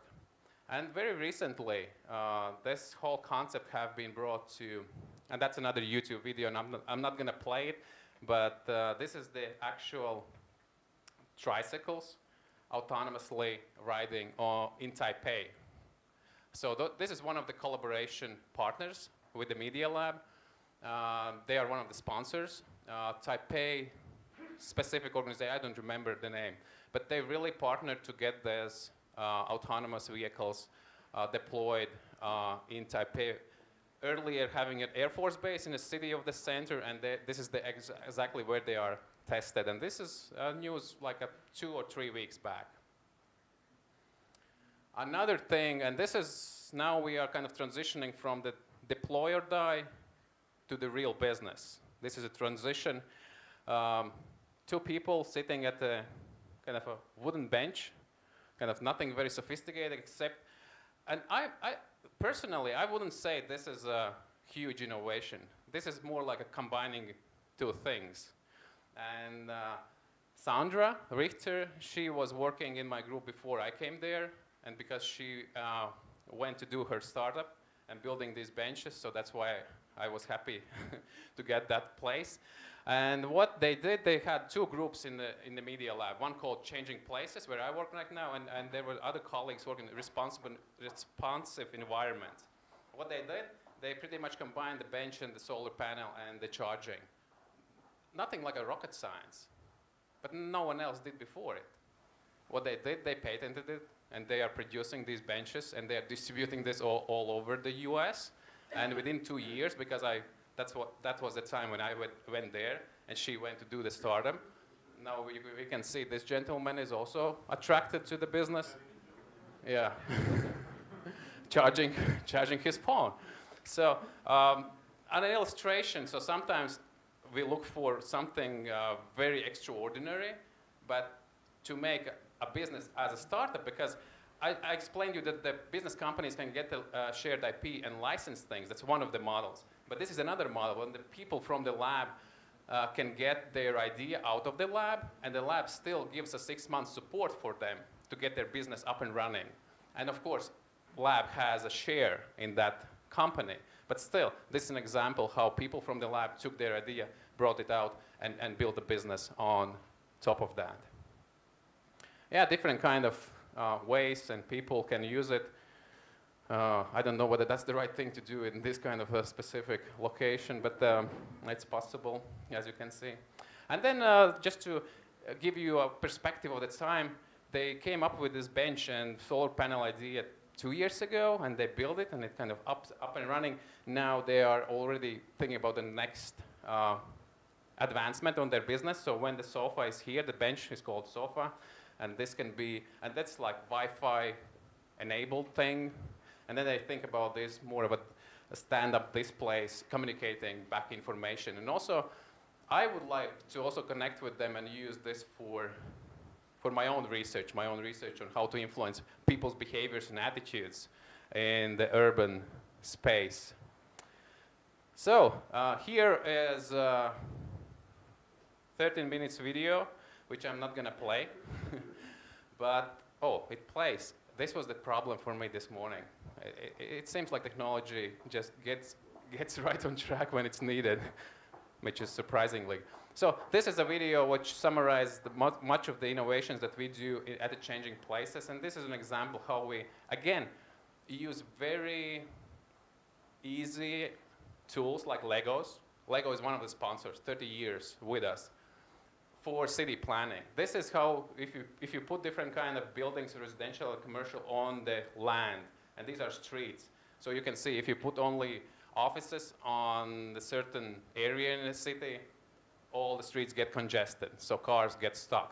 But once you put the residential next to it, the balance goes right, and also the parking. And we have deployed these kind of city planning tools in different communities, and one of the examples is Hamburg. So one of the questions Hamburg was facing was the refugee and the location of their camps. And we brought this tool, Lego table, to their community and enabled them to make a decision.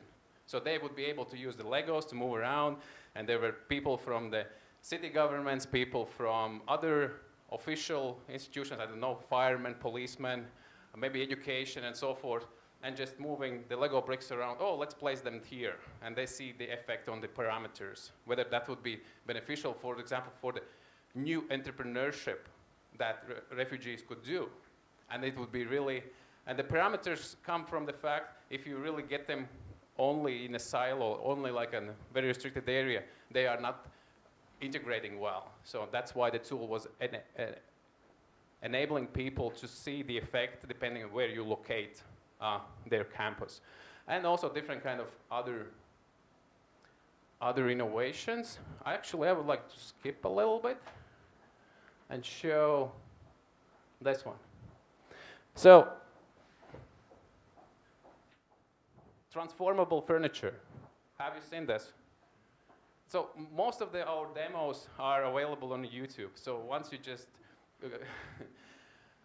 look for MIT Media Lab and Innovations, whatever, you can get a lot of this stuff. Why I wanted to point this one out is it's another startup. So some time ago, a year ago, these guys, and this is in our lab, all of these guys, and this is now the CEO of the company, young guy, just did his master thesis, came up with, let's attach motors to furniture so you can put all of your necessary stuff in a, they worked on a 20 square meter flat, 20 square meter, and you have everything. You have bed, you have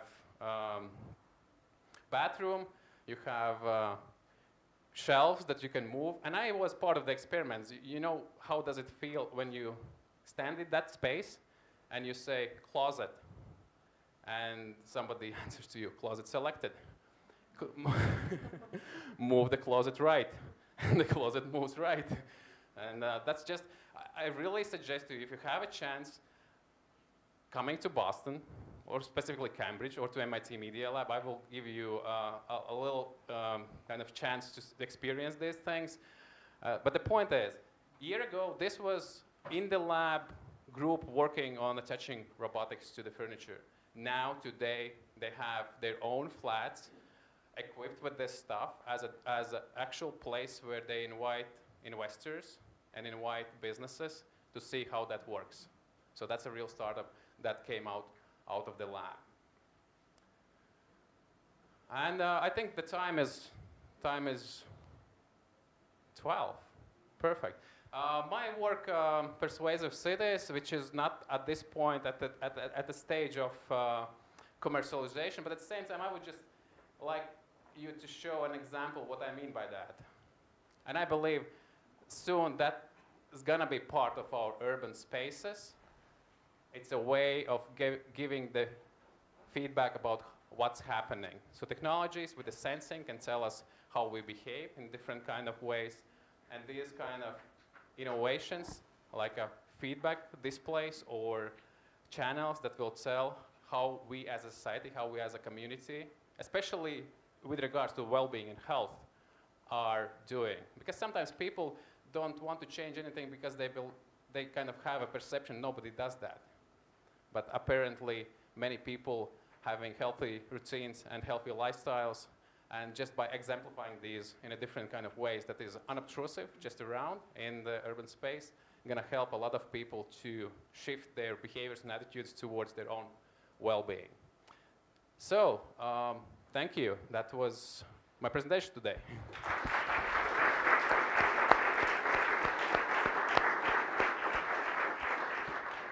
Let's see if they can change some coffee time against the question time. Yeah, I believe we have to, guests first, Thank you for this. The question is, could you please explain again the sponsors, the 80 corporate sponsors that fund you, what, 40 million, was it? 45, I think. Yeah. So what exactly do they get for it in return? They get on the slide. They have these nice presentations. So first of all, I think what's important for them, they get a shared IP, so they can really come, and that's the second is they can enter the lab. So they have an access to the research groups and all the innovations anytime they want. And twice a year they have this big show when professors stand on the stage and give like a TED-like talks, 8 minutes. That's a slogan, but pretty much like my PI, Kent Larson, stands on the stage and explains, okay, we have this new vehicle that we had in Taipei, and this is how far we are. And then Toyota, for example, representatives sit in the room and, oh, we can actually use this thing for this specific market. That's what might be one of the cases. And then they would license this PEV. We call it persuasive electric vehicle. And they use, for example, small segment somewhere, I don't know, where they decide. So the two things that the members get, shared IP, so licensing the product and building the business on top of it, and getting an access to the lab, so actual interaction. By the way, I didn't tell, there is one other thing that they can do if they want to do a specific project with a specific group. They can pay more. So you can always pay more. Okay, we have a question. Yeah, of course, extending to this question, 45 million collecting on the membership fees from the corporates. I mean, this is really perhaps American, I don't know. But the question is, extending again, the companies, do they have any say or, impact on the directions MIT working, or it's completely like a freestyle for you? Very good question. For the membership fee, they have no say of what we do. For the separate project, when they pay extra, then they have a direct thing with the direct people that are working on that. Then, of course, that's a collaboration in its normal sense. So it's like a project-based thing. So, but again, I liked your comment. Maybe that's American, and I think it is. It's just the way how it's created. And I believe there have to be places like this, like so much different, because there are people who are able to create something extraordinary only if this is the setting. So nobody directs you. You just fly there. Is there any company using this for PR purposes? Like, say, we are sponsoring MIT Lab, so we're kind of cool. I think they do. Because since you're Latvian, do you think it could work in Latvia? This kind of lab. This model, yeah, probably smaller numbers. This is what I wanted to say in the very end. We should have this kind of a lab. Whatever kind of scale of it, the principle itself. I don't know, maybe I'm so much addicted to this, but I strongly believe it's possible. Yep. Any questions? There was a hand raised, Alexei. Hmm? All right, he just wants the coffee. One technical thing. I had a chance to be in MIT. Actually, it looks like when you enter, it looks like here, and it was really amazing. I mean, media lab, you do all kinds of things, but very technical thing. You for example are focusing on mechatronics. So you have equipment for mechatronics. I saw you, and then in ICT you also have. But for example, you said, okay, you start something in a gene, Yes. So how do you? Pick equipment. Who is going to buy it? Who is going to pay for this? Because it's extremely expensive. I mean, in terms of equipment. I don't know exactly who does that and how, but I can imagine that this 45 is the source of that. So it's really, I think the model works naturally that way, that you get an attraction from large companies that can afford paying memberships, which enables the lab to afford all the necessary, and this, and again, reflecting to this sometimes really looks like so easy because it's really creating the future. So you don't know, and you cannot make a decision whether that's right or wrong unless you do it, and then you see it. All right, thank you for educating us. We learned a lot. Thank you. All right, thank you.